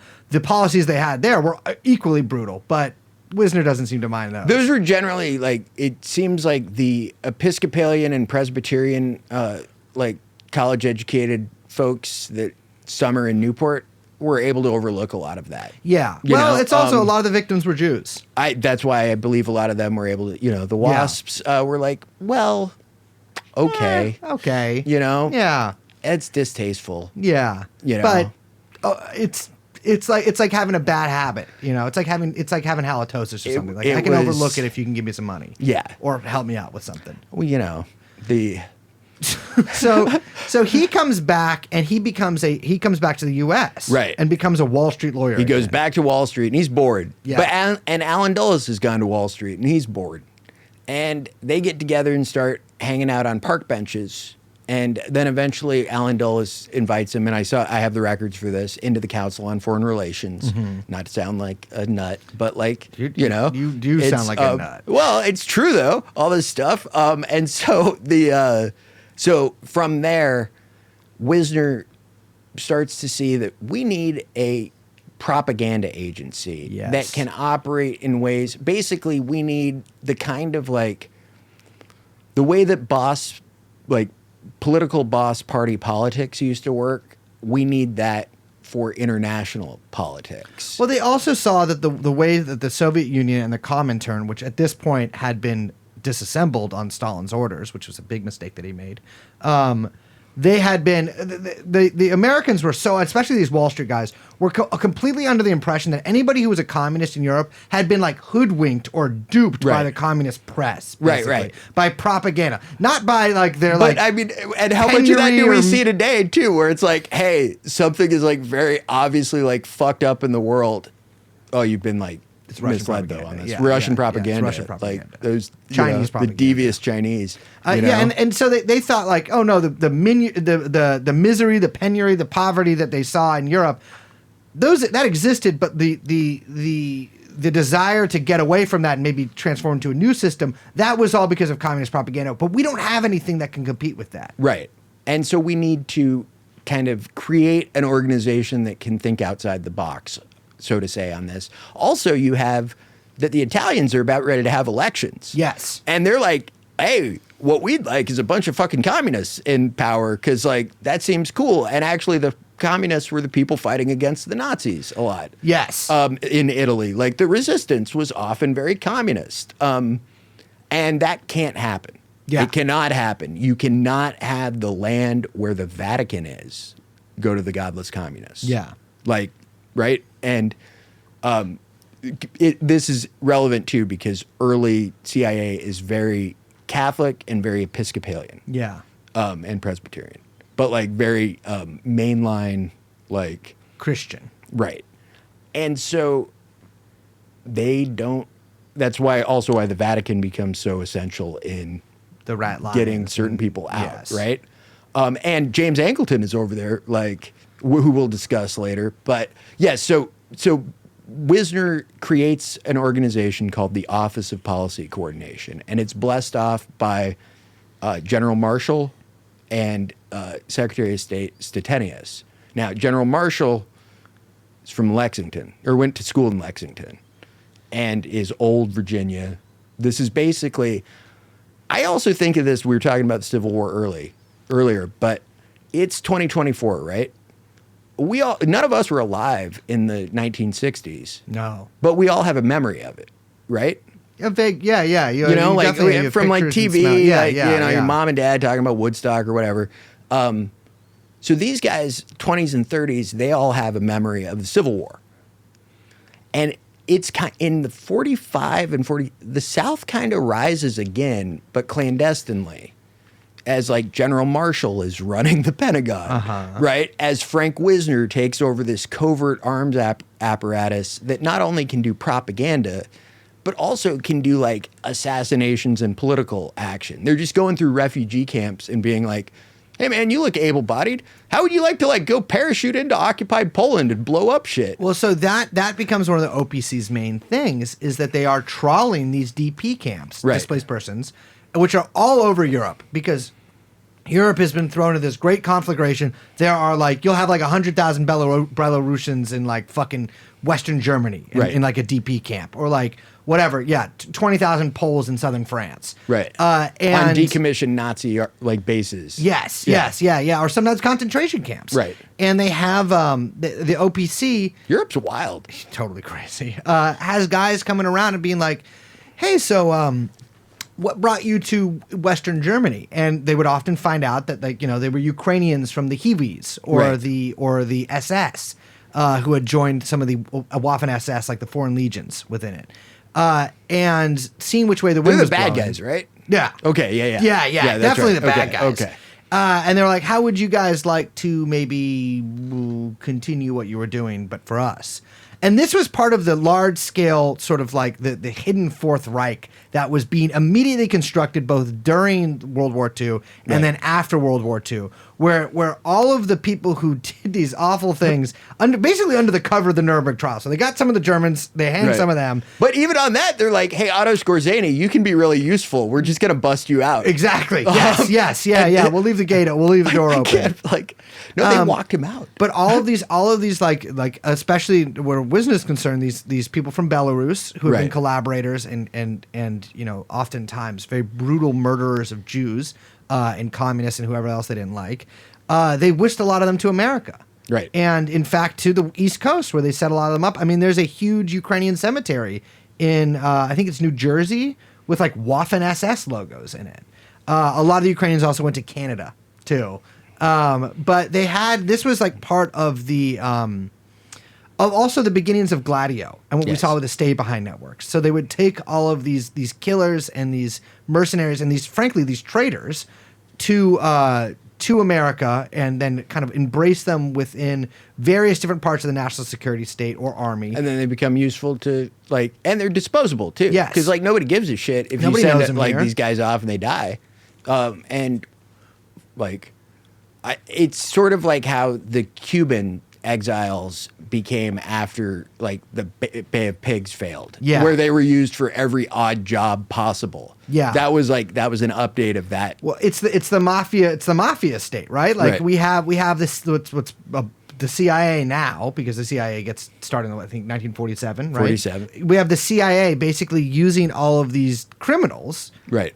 as hired thugs for whatever operations they need to get And done. that started OSS and earlier, but OSS was had liaisons with like Lucky Luciano. Yep. You know, hey, can you help us like invade Sicily better? Yep. You know, like liberate the homeland. And so you have people who had committed sometimes like very major, well-known war crimes being taken under assumed identities, put through the immigration system in the U.S., and then settled here to become employees in some like, you know, typewriter room or whatever of the OPC or the CIA, Right. And being on the U.S. government's payroll. That's why there's so many good German restaurants in Huntsville, Alabama. Is it You know? really? Well, they brought a bunch of like Werner von Braun was down there and a bunch of Oh, Nazi yeah, rocket that makes scientists. You know, sense. the other part of the equation.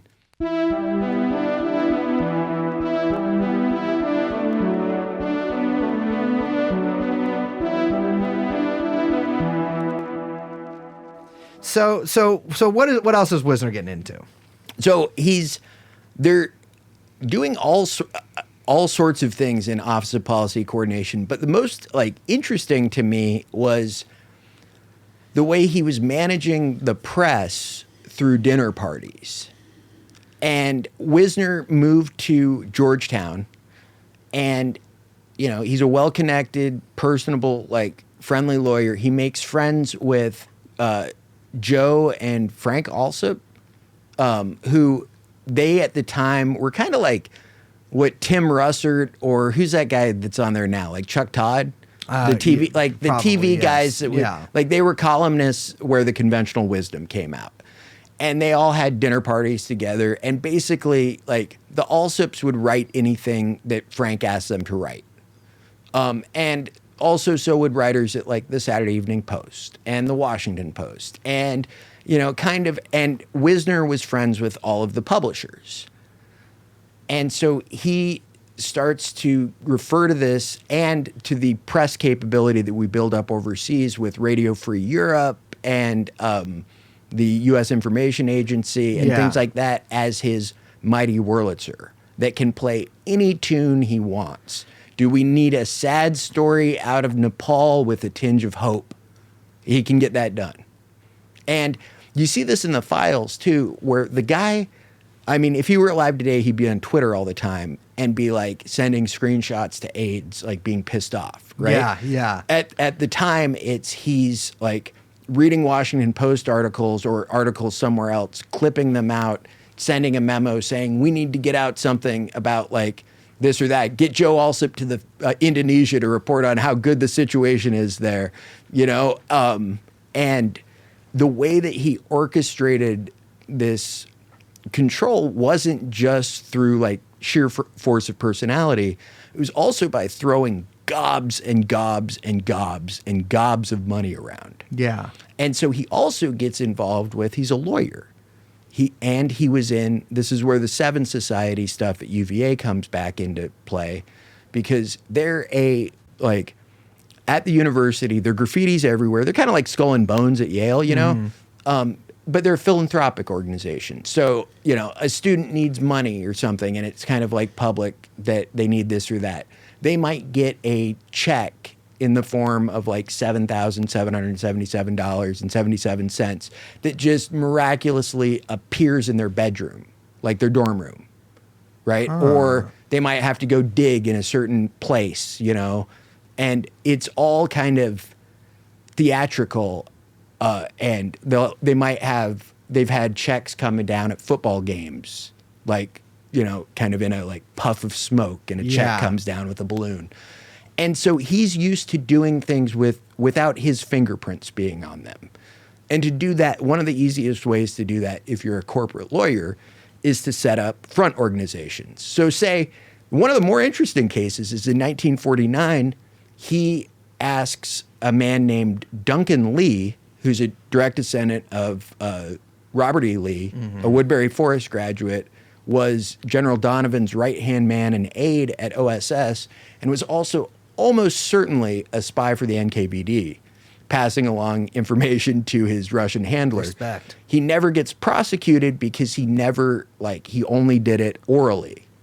Boss. And he's still a good lawyer. Yeah. And he's still a gentleman. And he's probably not spying for the Soviets anymore. And if he is, who gives a shit? We're going to have him set up this airline in Hong Kong. So Duncan Lee purchases this thing called Southern Air Transport, or Cargo Air Transport, that becomes Air America later on. Now Southern Air Transport. Right, now Southern Air Transport. But that's one of Wisner's Far East adventures. Well, I mean, even beyond that, Wisner had all of these, like, what you described, especially with the press stuff, is often kind of roped into what is colloquially known and probably officially known too as Operation Mockingbird. Right. Now, Mockingbird, I think anyone who spends time on like conspiracy stuff will see it pop up a lot. Right. There's a lot of smoke and mirrors about Operation Mockingbird. Right. Like the official thing that actually happened. And there's also a lot of like the state of U.S. publishing today is, if you walk into Barnes & Noble, 90% of the books that are produced there are made by one German conglomerate. Yeah. Bertelsmann Media Group, right?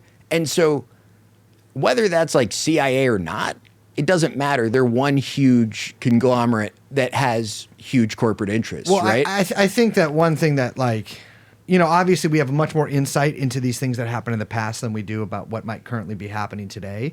But I think that the astute observer can realize that, like, a lot of the stuff that they might need to do in Operation Mockingbird and operations like that, of that Right. nature, is now today.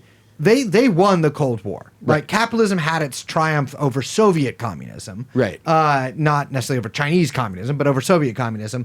And that means, like, there is no competing hegemon there. Obviously, we're seeing that change a little bit with the dragon rising in the east of China. But China. a lot of the stuff that they might need to lean on somebody to talk about is now going to be talked about or written about in such a way, or the opinion is going to be taken in such a way that that just completely aligns with the CIA's no matter what. You know? I mean, and they're still on that, like, I think a fun question to ask any national security reporter is, do you have a signed non-disclosure agreement with any federal agency? Because a lot of them do. Really? For the record, I do not. Yeah. I have never, like, done any of that shit. You made But- me sign an NDA before I came to your hotel last night. Well, you know, I've been told that actually NDAs are now unconstitutional. Which I believe in. NDAs are bullshit. It seems dumb. Yeah. You know, it seems bad. No, I had to do one before I went to all those, like, parties with Diddy. You know, and, Yeah, like, you did. I mean, and I don't remember what happened. But you know, but Wisner sets up all these different groups, which Right. that basically what I'm saying with that, with the Operation Mockingbird stuff is, like, this stuff became so hegemonic and so in the mainstream of America that Right. it kind of replaced any kind of, like, dissident press or anything like Right. that. And we had, of course, a resurgence of, like, the dissidents in the 1960s, 1970s, and then that itself was either killed by the state or replaced by, in various ways, many of them very similar to the Operation Mockingbird stuff. Well, or even, like, and this is, you know, this is just me having fun with it, right? Have but fun. let's say the New York Herald Tribune, right, which nursed a young, like, sharp writer from Virginia, from Lexington, in fact, or from Richmond, who went to school in Lexington, named Tom Wolfe, right? During the time that Tom Wolfe was at the New York Herald Tribune, it was owned by an OSS veteran. Yeah. And Wolf's interesting, you know, and so's Hunter Thompson. And in one schema, I like to think that Hunter Thompson worked for the Joint Chiefs of Staff, right? And he was kind of your left limit. You couldn't be any more left than Hunter, right? He's as radical as you can go. A vague You can sort of like drugs, you can anti-authoritarianism, like guns, yeah. you can kind of, like, hate this and that, but you're still going to get in the limo with Richard Nixon and talk football. Yeah. Right? That's Hunter. And Tom Wolfe is kind of like corralling the merry pranksters message. Now, that's just me being paranoid, right? I don't have any evidence that, like, two writers that inexplicably, like, made money throughout their entire career and never said certain things, you know, were in fact working for the government, but they certainly knew where their interests were. Yeah, right? absolutely. And could, like, surf to that. And I think we see that in, like, contemporary writing, publishing, podcasting, you know, art, interpretive dance. Well, yeah. Today, and you go where the funding is. I think a lot of it is, like, that there are, like, unspoken safe limits of, like, what you should do and what you can talk about. And Right. like, one of those is, like, you can't really be too nice about official enemies of the US, right? Right. Like, you can't say anything nice about Maduro or about China or about North Korea or anything like this. The gyro that I had from the Yemeni guy today, though, I can say nice things about that. Yeah. But I couldn't say that the Houthis made nice gyros. Exactly, because there's just, like, a limit of where you can go, because you run past the limits of, like, polite, even, like, left liberal society, because, like, well, this is, like, an authoritarian thing that you're behind. Like, Yeah. there's, like, this gentle chiding, and then there will be a harsh one. No, and I drove through Telluride, Colorado one time blasting the Taliban national anthem. Okay, well, that's and you know, they didn't, like, they weren't, I just wanted them to know that, like, the Mujahideen were there for them, you know? Yeah. Like, the brave people, the brave oppressed people like Telluride could one day be free. They could You also. know? I mean, listen, They could join the mountains- banner. Mountains of Colorado. Yeah. But I think that it is important to note is that like this stuff became so hegemonic that like you don't really even need somebody looking over your shoulder. You're looking over your own shoulder, Right. And you're looking for your own career, and you're looking for your own whatever. And if you've ever gone to like a dinner party with like normal people that have normal jobs, they all like do that anyways. Yeah, You yeah. know, like it's hard to operate if you're in like trying to work your way up. I don't know, like the Ford Motor Company. Yeah. If you're not like kind of, oh, yeah, I can't say I think space aliens are real. Yeah. You know, like, Well, space aliens maybe. I mean, maybe at this point, maybe At this like point, 5 or maybe. 6 years ago, there's been a vibe shift on that because I I was know. doing UFO shit fairly early. I hate aliens, my brother. We don't even need to get into that. No, I it just- love all my brothers and sisters from the world. No, and it the earth. becomes much like what we've been talking about today. It devolves quickly to like creepy Nazi mysticism. Yes. And I don't like it. Like, Matt, I will say this though, in almost as a piece to that, I am probably officially racist against aliens. oh yeah? What are you doing here? If you're coming from another world, drop some like you need to make yourself assimilated. Like you need to get in here and like I don't want you creeping around in your UFO behind the clouds, in the clouds at Area 51. You're hanging out with the government, you're hanging out with the Pentagon. No. I'm saying just come here, be normal for a few years, get a job. I understand you get the big eyes and the three fingers or whatever, but just like be normal and assimilate. I don't like them coming here and being like, we have flying saucers. Counterpoint though, there's a remote viewing document where they sent a remote viewer to psychically spy on Mars 1 million years ago. And there's a possibility that what we call aliens are in fact the original inhabitants of Earth who've been here the whole time. And we were Martians 1 million years ago until, you know, it's also the plot of Superman And Stargate. and Stargate. Isn't that also And- kind of a no, that's not the So, I mean, it could be, I understand where you're coming from with this, but perhaps we are, in fact, the colonizers of Earth. of Earth? Of Earth. Well, what else? There was nowhere else to go. I mean, look, of we're at gonna least Venus, surface Earth. You know, we haven't yet reached the hollow Earth. the hollow- right? we gotta go and to the that, hollow Earth. Frankly, can get terrifying. Yeah, I don't want to get down there. Too many white boys down there. Of a certain type, you know what I mean? have, I went out underground alien base hunting one time in Dulce, New Mexico. For dumbs?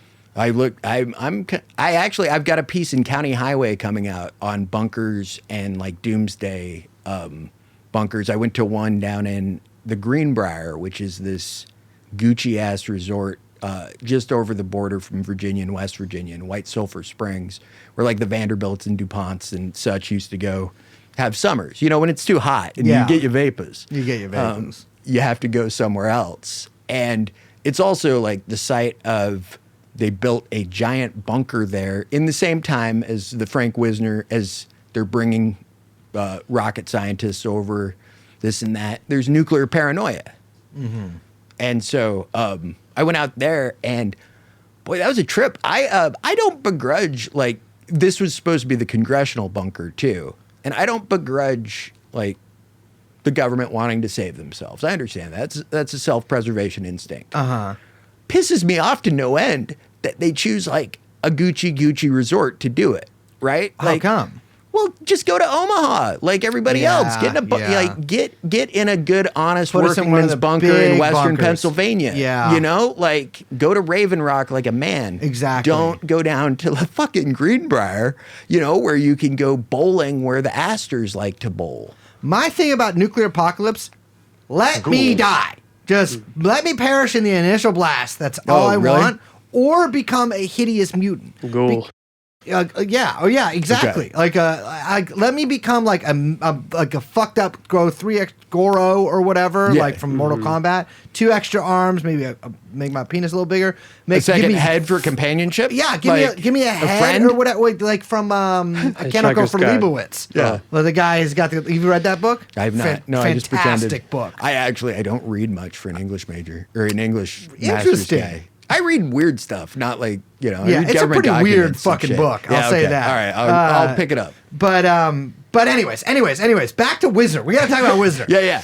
So, 1950s, he Right. gets into a little bit of foreign policy stuff. Besides bringing all the Nazis and all the killers and the Yeah, there's things are going bananas down south. And Yeah. also, they need to dispatch a man named Kermit to Iran to take care of a problem there. So- and I'll adopt my mid-Atlantic accent for this. Shout out to fellow veteran Nico Walker for giving me a copy of Kermit Roosevelt's book about the coup in Iran, He's bonkers, man. signed by Kermit Roosevelt. Really? Yeah, I have it in my house. Oh, that's awesome. It's like the nicest thing anyone's ever given to Oh, me. that's awesome. But yes, dispatches Kermit Roosevelt over to motherfucking Iran Right. because the 2 day party, not the 2 days, it's not really Right. it's not, but the 2 day, the Communist Party is get a little too big for their britches. Yeah. Mossadegh is not getting along with the British. There's some problems with the oil revenues. Problems with the oil revenues. The British are like, listen, we really don't like this guy. Yeah. And the Americans are like, Well- perhaps we can help you with this. And at the same time, you have Hungary was 54 or 56? 56. 56. So, okay. Speaking of Nazi fucking- right? yeah. So we'll get to that. But, like, yeah, it's busy. And also, from a, like, CIA, Washington, Georgetown set point of view, boy, those two things are super successful. Yeah. Because for the price of, like, one soldier dying accidentally in, Guatemala? I didn't even know about that. They overthrow that. The Arbenz. Jacob Arbenz. Yeah, right? yeah. They So- take out Mossadegh in 53. Right. And then in 56, there's this uprising in Hungary. Yes. And all of our, that's like really, it's funny because. And Wisner's in Europe for this. Well, we talked about them recruiting all of these like former Einsatzgruppen, like death squad guys from Eastern Europe after World War II when they were kind of on the run from the Soviets and sending them back in. But one thing we haven't mentioned is a lot of the guys that the U.S. would send in, these like Belarus or these White Russian, fucking Ukrainian, Polish, former death squad guys, they kind of parachute back into the old country to start setting up these stay behind organizations. They would get killed. Yeah. And like they would drop in country and then like no more contact. Seems after that there was a leak in the house. dear Possibly boy. a leak in the I believe house. a British man. But named 56, Kim they're like- Philby was Yes. leaking it all, telling them all. 56. They never they're had a like, chance. in Hungary. They're like, oh We yeah, sent those Mins to their death. we're getting it. We're gonna take out the Soviets and then Khrushchev. A lot of people talk about tankies. First of all, I just want to be very clear here. I've said this before on the podcast. If you self-identify as a tanky, that is so fucking corny. But Khrushchev sends in the tanks. Well, yes. And at this time, too, Wisner is in Austria and Germany, and he's like steadily going bonkers. He's going crazy. Crazy. He won't sleep for a week. He's reading all the cable traffic. He's blaming himself, largely Yeah. because he did kind of activate all these Nazi like Sleeper cells. and also student groups Yeah. that were different, Grad right? students. Grad students. This is a guy who can get grad students to do something. Well, so Like- one thing we should talk about the Wisner student groups, right? Yeah. Like, I mean, It's a there's- big deal. It is a big fucking and deal. it factors into some other work I'm doing on it too. So he had all of these like, and not just student but religious groups. There's a Right. book you mentioned the Wurlitzer earlier. The Mighty There is a Wurlitzer. great book called The Mighty Wurlitzer by I believe a guy named, I'm doing this off the dome, so forgive me if I'm wrong, Hugh Wilford, who just wrote a new book about the CIA that came out last month. good? I don't know, I'll have to but check it out. I ordered it. It should actually be at my house today. I was like, maybe we'll get him on the motherfucking pod. Yeah. I think he's in Long Beach, so it Ooh, might be a nice. while. But we, my friends and I in the CIA in 1950s, start all these like religious organizations that Right. are like corresponding to people behind the Iron Curtain.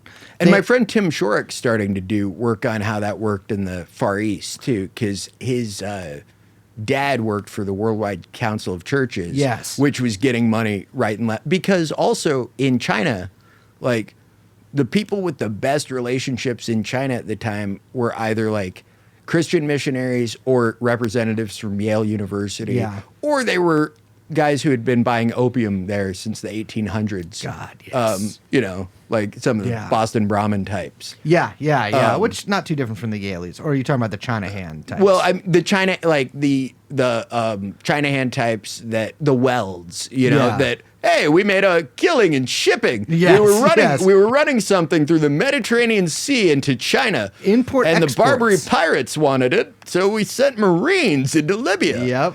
First I don't know deployment why. of the Why do I Marines. get that voice when I do Wasn't that? that was the first overseas deployment of U.S. troops? Yeah, it was to protect a fucking opium route. But we're far afield from Hungary now. So Yeah. we're back at Hungary. He activates all of his little organizations. Right. And then they get fucking crushed. They get smoked. They get smoked. They and get he's at the Austrian border watching like the refugees come over. So watching like dudes that he sent essentially to the, you know, coming back over.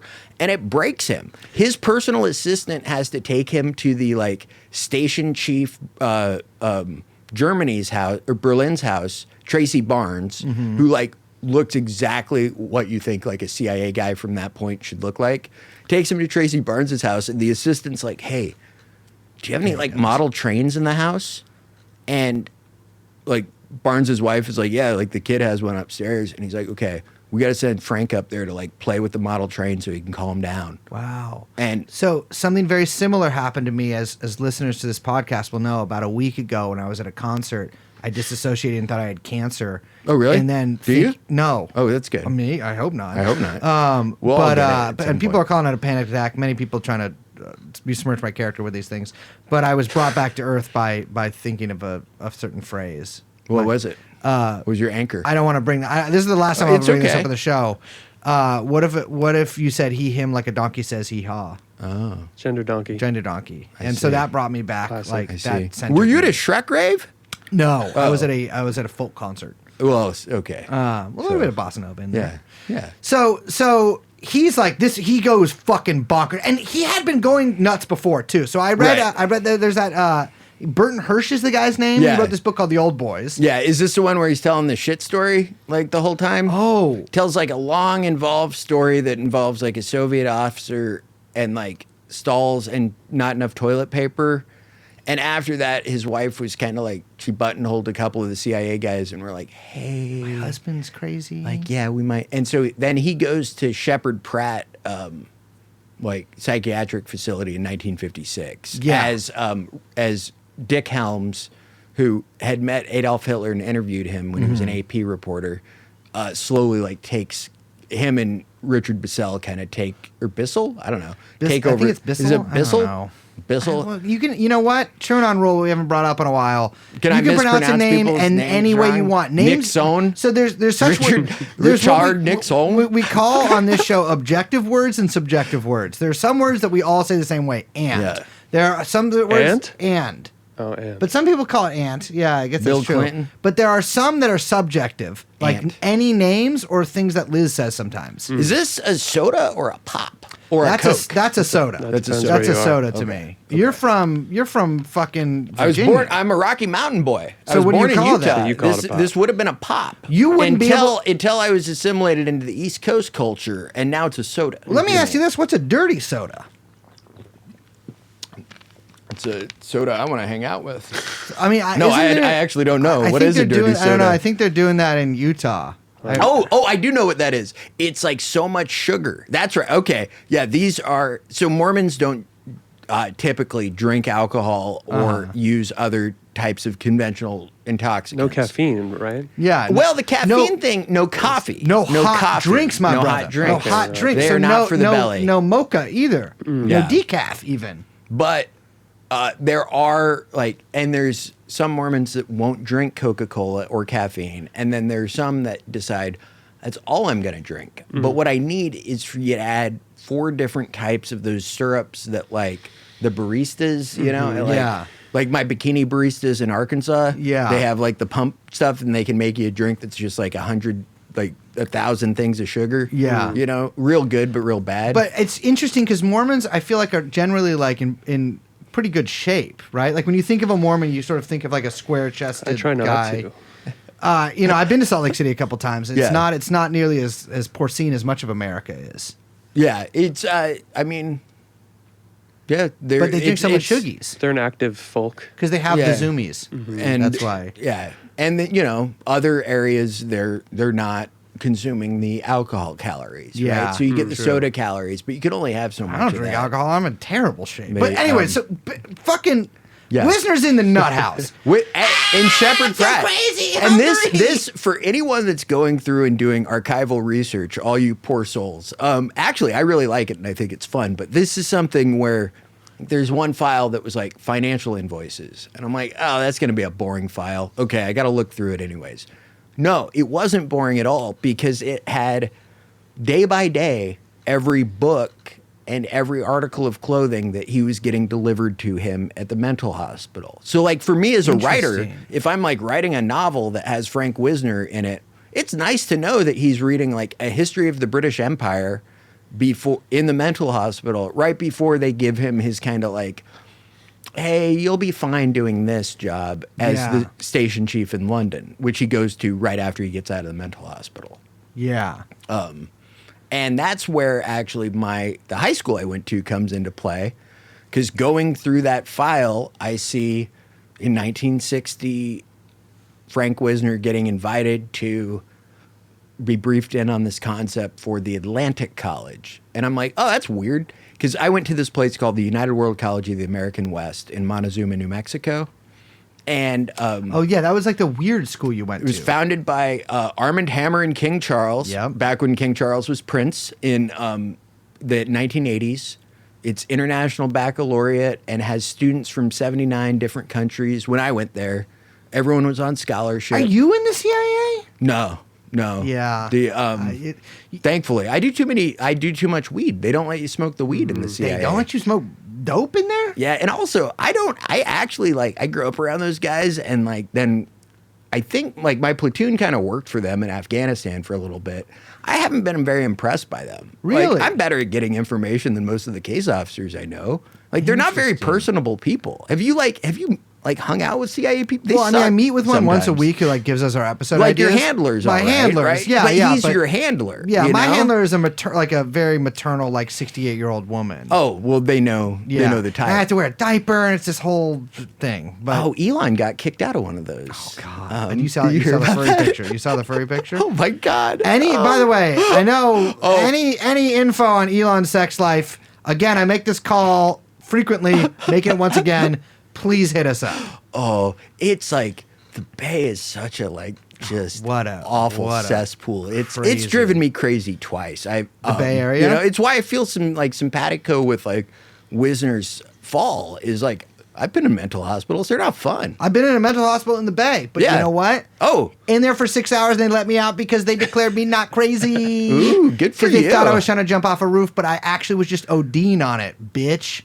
well, This is actually the most sane person we've Yeah, ever and seen. I was like, no, I'm They sorry. cleared that right up. I was kicked out of my apartment, and so I'm doing drugs on the roof, and I did too much. Yeah. I don't understand what part of this makes you think I was going to jump. yeah, Okay. yeah. And they let me out. Overreacting as always. Exactly. You know? But so Wisner goes fucking bananas, bonkers, crazy. It was bonkers crazy. They let him out. They let him out. He gets electroshock, and he tells Chip Bolin, who's a Soviet analysis poobah at State Department. He's if you knew what happened to me in there, you'd never forgive yourself. He didn't Really? have a good time. That Have you ever been electroshocked? I've not. No, I got a stellate ganglion block You for my got the PTSD, needle. which was great.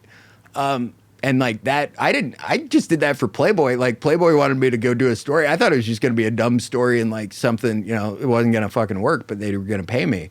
It helped out a lot, actually. Crazy. But I've never. No, the electroshock scares me. Yeah. And frankly, now that we were talking about veteran suicide rates earlier. You know how many fucking pills the VA loaded me up on?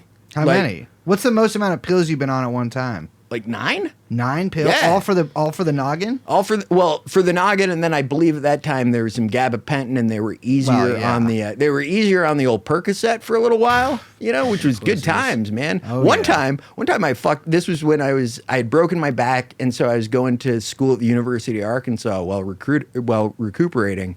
I fucked up in the morning and took my Ambien rather than my Adderall. You dumb motherfucker. And so then to compensate for it, I just took twice the dose of Adderall and went to class. Did it work? Not really, man. I didn't make any sense. Because I don't take Ambien because it's like addictive or whatever. bad news. But I take Trazodone, and that also makes you kind of loopy. no, if you I don't stay like. up. I've been on that. That's not man, the best. I do not like. Plus, it's an SSRI. Yeah, you've been on. Oh yeah, yeah. I think it is, but I'm not on it for that. I'm on it for sleep, and I'll tell you this: if you don't fall asleep, you get into some wacky motherfucking places. But that's where I found and I'm not evangelical on like anything, but you talked to But God. this shot thing. Oh, well, I mean, obviously, everyone, Yeah. everyone has the capability. He's there, just chat. But like that shot helped me sleep. That was like that's the main thing Wait, with it.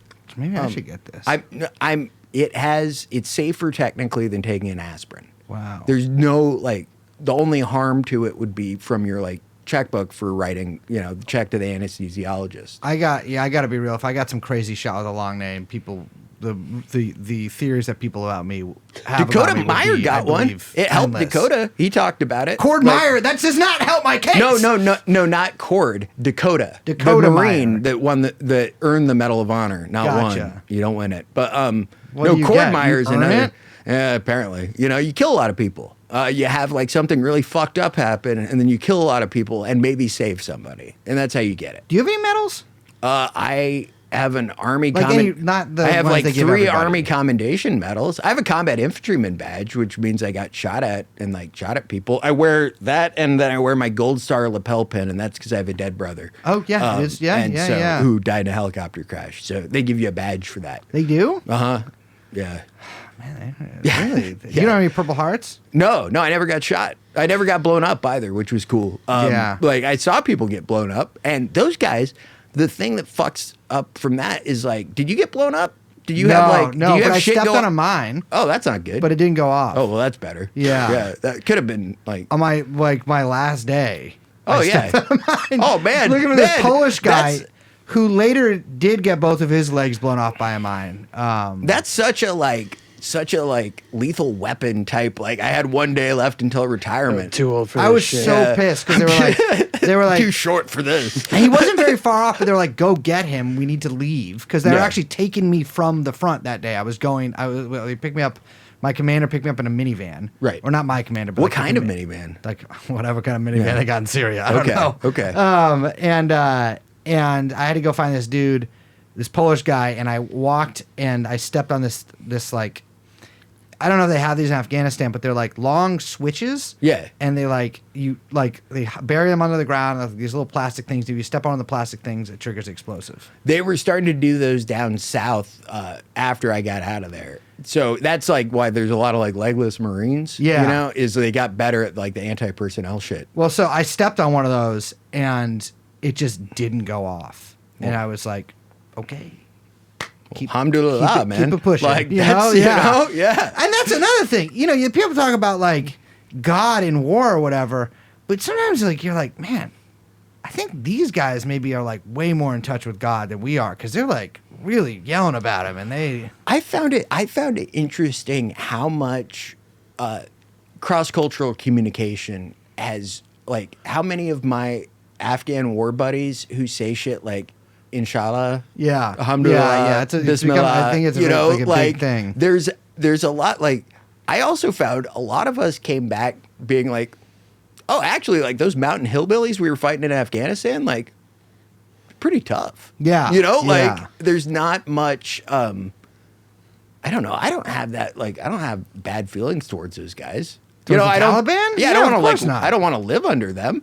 Well, but, I don't think they. Yeah. I mean, it's not my style. Yeah, and I'm yeah, not but- Muslim. It No, wouldn't I mean, work. it's there. Hopefully, they create some trade routes with China. I mean, do something. They were all trained by the CIA in Guantanamo. It's They true. all got mind controlled to go It back is. there. It is true that. Yeah, it is. Oh, I mean, that- no, they didn't. No, the Taliban Red Unit's real.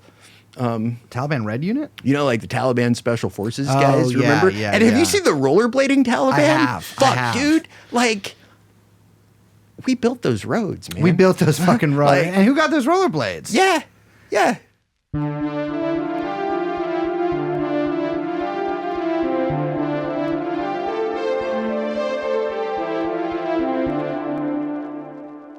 So we got to get back to Wisner real quick. So Wisner, and He actually quit. He quit the OSS originally because they wouldn't buy him 200 bicycles to send German snitches out on. He's like, this is a chicken shit organization. Like, speaking of the I want my rollerblade 200 thing. bicycles. Yeah, I put in a requisition for 200 bicycles. They wouldn't let me buy them. Like, fuck you guys. I'm going back to Wall Street. And then he goes back to Wall Street. And he's like, God, this is bored. I can't overthrow anything. yeah, well, so he's in London, Right. for 1960. In How long is he 1960. there for? He's there for about 2 years until he makes a 2 a.m. phone call to a British minister telling him what he should say the next day. What was the 2 a.m.? What was he saying? I don't. It wasn't even that important. It Really? was just mostly that like he was spinning out again. Well, that's something that I brought up Burton Hirsch's book, The Old Boys, earlier, but I didn't actually say what my point was from it. One of the things that's described kind of over and over in that book about Wisner is that he would have these like manic moments, I guess, or like periods where, you're talking about the Operation Mockingbird stuff. Right. And like, he's setting up all of these like different organizations and like leaning on these journalists. But then sometimes he would like spend like hours on like trying to get one thing taken out of like an article that actually Right. did No not one matter cares. at all. And so he'd have these like manic like spin outs.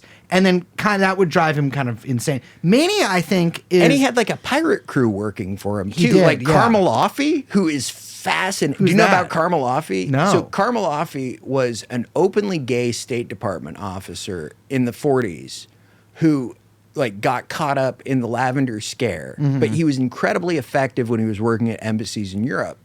And he would like walk up to dudes and like pinch their nipples mid conversation. That's a brace That's technique. right. No, I wouldn't do that. So, and I guess if I was a spy, I he got would. in trouble with the State Department because he had a sideline like he was like that character in Catch-22 that was always wheeling dealing. Yeah. He'd send shit through diplomatic pouches. And Oh, but I he would could- love to do that.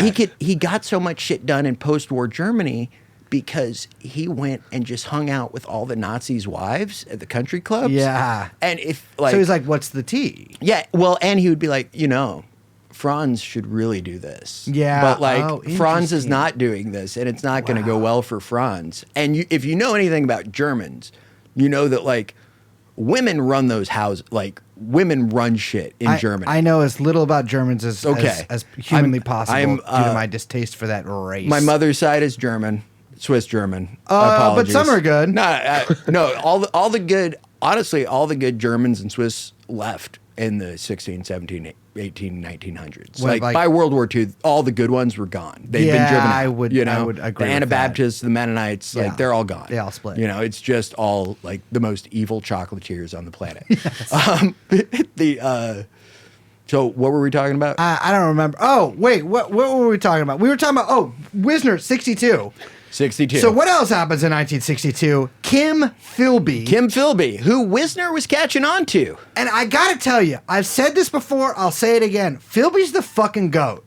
Philby is like, okay, Philby is the skeleton key for understanding what role class plays in espionage post-war. Absolutely. Because everyone knows that Philby is probably not right. That there's something going on there that does There's not something add wrong, up. but he's an old boy, And and he he would was in the never right bet- clubs. he would never betray and he the has crowd. the correct tie. Yes. And, he knows. He's got his He's an he's got his Eton. Was he an plump, Eton fascist man? wife. Yeah, he's just fine. I can't. And James Angleton is like, oh no, Kim Philby couldn't possibly be a spy. I love James Angleton. Oh, He's he is. fucking wild. I went to his Obviously. grave in Idaho. Really? Yeah, there were orchids there. Somebody still Wow. puts orchids on Mother's grave. Wow. Like, yeah, man. I mean, yeah. And it's right next to the Japanese part of the cemetery. interesting. There's a Japanese part of the cemetery there? Idaho has a long tradition of Japanese potato farmers. Well, had up until the 40s. And then they all got taken into California, internment yeah, camps yeah. in Utah, where they Oh. were interrogated by Sam Walton of Walmart Jesus fame, Christ. who then returned to the Midwest and started a line of chain stores. But Philby really does unlock a lot of these guys, and he Yeah. breaks a lot of these guys. Right. That's one of the Right, things. they can't fathom the betrayal. Philby's been in their homes. And that's why I respect Philby basically so much for his work here, because like he dedicated his life, and he really did seem to be. Obviously, at some point, it He becomes was an love of the- Englishman, but also a communist. Damn it! But it's obviously at some point when you're in this for so long, it's got to be love of the game. You Right. know what I mean? Oh, Like, yeah. That's a John le Carre ass kind of like way of thinking about it. But I do think there's some reality there. No, but it's true. I mean, you meet any like Wall Street dude, they have a similar love of getting away with shit. Mm-hmm. You know, like there is something to it. But Philby, I mean, obviously, all the intelligence he gives about these Nazis, you know, being like, or these collaborators being like parachuted, all the things, all the intelligence coups are incredible in themselves. But I think the real coup with Philby is this complete, just like destruction of the psyche of so many Western spies. Yeah. Yeah. And like this incredible blow to morale. He got inside their OODA loops. Yes. As like Yeah, as yeah. douchebags might say now. I don't like the OODA loop. What the fuck is the concept. OODA loop? You know, it's a military like theory conception. The observe, orient, decide, and act. It was developed by a colonel named John Boyd, who is there's like a theoretical wing of the military, like the intellectuals. Yeah. These are army guys that are also generally like the best small unit fighting force in the world was the Wehrmacht. You know, and you're like, Okay. okay, like, Well, I who think beat them? I think the people don't Americans understand. did. People talk about the army as like big things as like rape, heroin, killing civilians, but really one of the biggest like creations that they make is slideshows, and you need guys They're like really this to make slideshows. PowerPoints. Is like, mostly what you runs- seem to do in the army, besides like shooting peasants or Microsoft whatever. Office Yeah. powers the U.S. military. Incredible. It's wild. So, 62. Yeah. Wisner's out of England. Where's he go next? He's out of England. He becomes a special assistant to John McCone for about a year. Uh-huh. And that's kind of like the same thing that, like, if a general gets in trouble now, they become a special assistant to, like, the chief of staff. Yeah. While kind of their paperwork is processed. So they're just like, shunted aside, basically. But then he gets out and he gets really into spy novels and influencing publishing, like overtly. He's decided, okay, I'm out. So now what I can do is he gets with this Scottish writer who used to work for MI6 named Helen McGuinness, and he starts giving her notes on novels. And it becomes almost a proto like format. And this was unintentional. I didn't expect to find this link, but there's a continuity from Frank Wisner in the 60s helping Helen McGuinness with her spy novels up to Robert Gates helping Tom Clancy with his spy novels in the 80s. Because weirdly enough, I found in the archives, there's this OSS dinner in the 60s, in 64, in fact, a year before Wisner kills himself. Wisner is seated at a table at this OSS veterans dinner at like the Waldorf or somewhere in New York with Bill Casey. And they operated very similarly in certain areas, specifically the way that they used black propaganda Yeah. and covert influencing mechanisms, you know? Because again, their line for this is it's moral and acceptable to do all these things because we're avoiding a war by doing these. Yes. Right? Now, there are other ways to avoid a war that they just never consider. Yeah. Right? But you know, That's like, what they that's what they Right. think. And then I think also we would like to be able to drill for oil anywhere in the world that we would like. well, it also becomes a self-fulfilling, or not self-fulfilling, but like self-reinforcing thing where like you don't even really think about the nuclear war aspect of it. Right. It's like it's right because you're doing It's like it. and you're Elon doing it Musk because it's buying right. Twitter, and then Yeah. he just gets fucking like sucked into it and obsessed with it, and it drives him crazy. Exactly. I mean, that's. It seems like there's a universal because obviously, like any red-blooded American, like I've read so many spy novels, Yeah. and also just like through the course of not only the show but like my whole life, basically, have read all of these books about spies in history. Right. And one thing that becomes blindingly apparent is that it becomes its own fucking thing, almost divorced Completely. from like whatever ostensible goals that it actually has. And I think that's what makes it, especially in America, the CIA so dangerous. And one of the reasons why places they recruit from, like we were talking about with Wisner, are they recruit a lot of frat boys. You know, a lot of religious people, like very religious people, people with some sense of like group identity that they're loyal to, like to the extreme. Mormons in the FBI. Mormons in the FBI, Mormons in the CIA. Yeah. Like, you know, both Mormons in the military, but not necessarily the combat arms portions, right? Interesting. That's the Jack Mormons Yeah. go into that. But there's a lot of like Mormons in logistics, you know? Yeah. Yeah. And so he's dealing with this lady. He's writing these. He's helping to write these books. Right. He's doing long reviews of Alan Dulles' The Craft of Intelligence book, which he probably helped write as well. And he's and he's also going into business with a guy named John Graham, trying to doing like various investment banking things, you know, working with various foundations. He gets really into ecology at one point, which is weird because he's from a timber family. Yeah. So what kind of ecological like studies is a timber family Yeah. gonna do on like, you know, reforestation, right? Like, and that's where a lot of the things that are just kind of out there in the world where you're like, okay, what's actually behind this? Yeah. You know, whether it's the way that certain oil companies will finance anti-oil things, as long as it's directed against a rival oil company's Yeah. pipeline or project, right? Like, Yeah. then they'll underwrite that. That's fine. The world is a strange and mysterious place. Wilderness of mirrors. It really is. You know? It really is. 65 though Yes. comes up. 65 comes up. October, he's supposed to go bird hunting in Spain. He's not able to. He's 'Cause having he's- another episode. He's had a hernia surgery earlier, and possibly the anesthesia from that, you know, whatever. But he has an episode. It's severe enough that his wife, Polly, calls the groundskeeper at their farm in Galena, Maryland, where, you know, on the Eastern Shore, and says, "Would you please get all of Frank's guns out of the house before he arrives?" It's like that. Yeah, it's like that. And Frank gets there, and the groundskeeper missed one. It's his son's shotgun that's in his son's bedroom, under his son's bed. Frank Wisner ends his life with that. How does his son deal with that? Because you interviewed his son, right? And the other son. So Both it sons. wasn't Ellis's shotgun. No, it was Frank Frank's. Wisner's and Jr.'s. Frank Yeah. deals with that. Well, first he's in Algeria for the State Department. Frank G. Wisner. Frank G. Wisner, the younger, Yeah. is in Algeria for the State Department. And it seems like he deals with that by becoming what his father could have been or would have been in a different circumstance. How do you mean?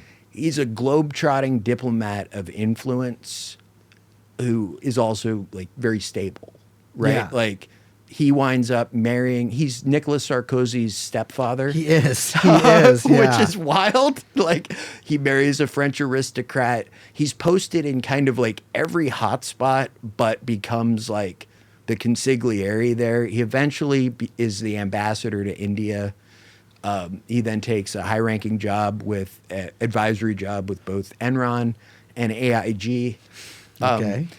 Both companies have very extensive intelligence connections as well. And then his last act is President Obama needs him for one last job, one last thing, Frank.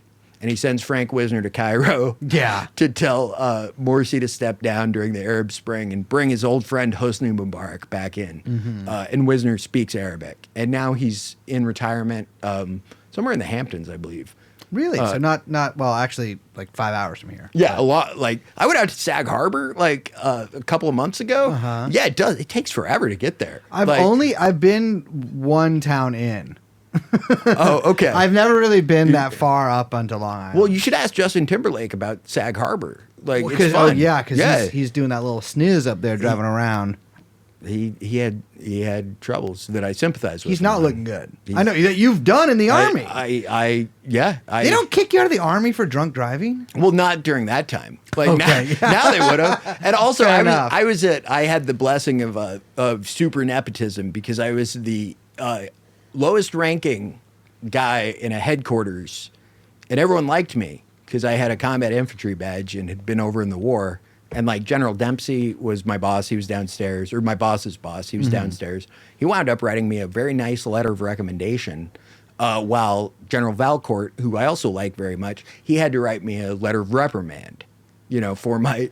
So I have a letter of reprimand from a 3-star, but a letter of recommendation from a 4-star, and I got lucky. If I were on the line, like they would have like fucked me. You would have gotten out. Yeah. No, they sent me down to a Navy rehab called SARP, where I learned we in process watching like Intervention, the TV show, and I learned the expression "fucked up like a wooden watch." I never heard that. From a Navy chief. I really liked it. I still remember it. Fucked up like a wooden watch. Yeah. But then I left that because it was AA based, and I couldn't stand that shit. So, but they were very kind to me during my like early PTSD time frame. Yeah, yeah. And I think they recognize that too. They're like, this guy's. Yeah. We made this guy nuts. Yeah, like it's kind of our fault, And so, but the most awkward shit was we had a Christmas party. This was after I got my DUI. We had a Christmas party, and we were supposed to come in costume or like come in like something.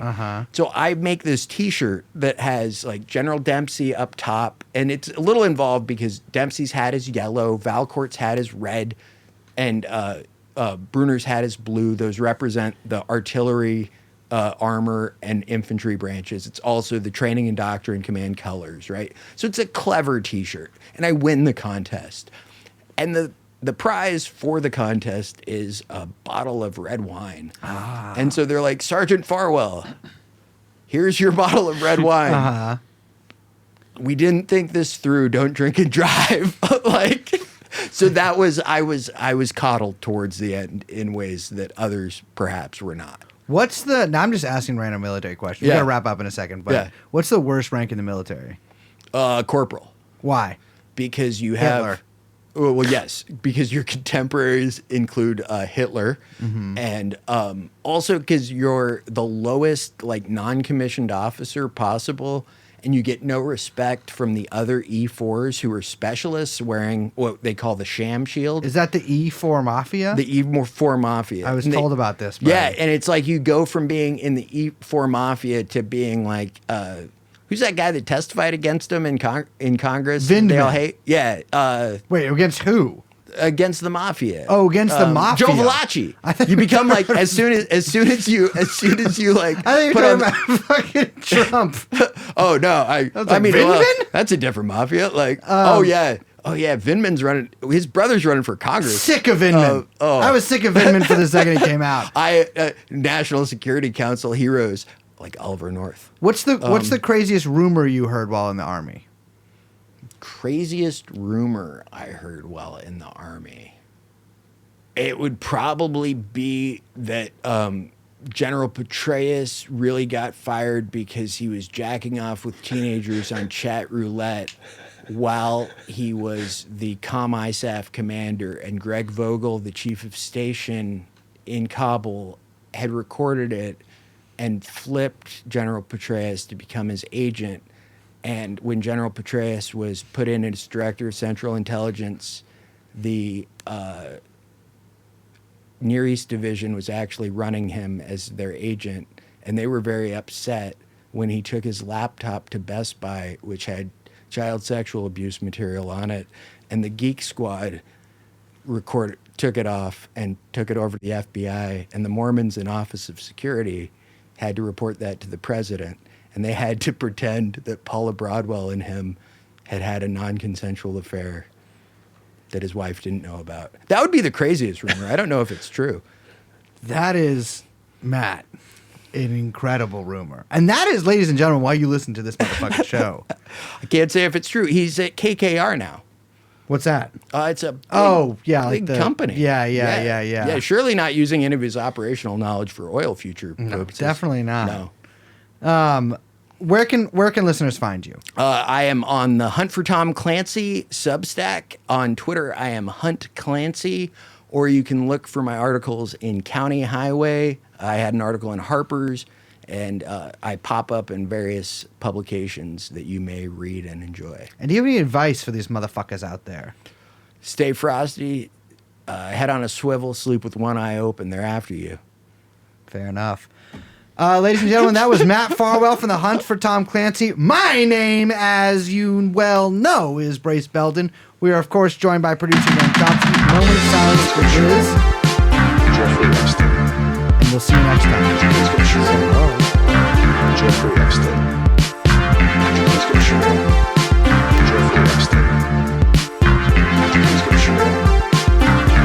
Jeffrey Epstein.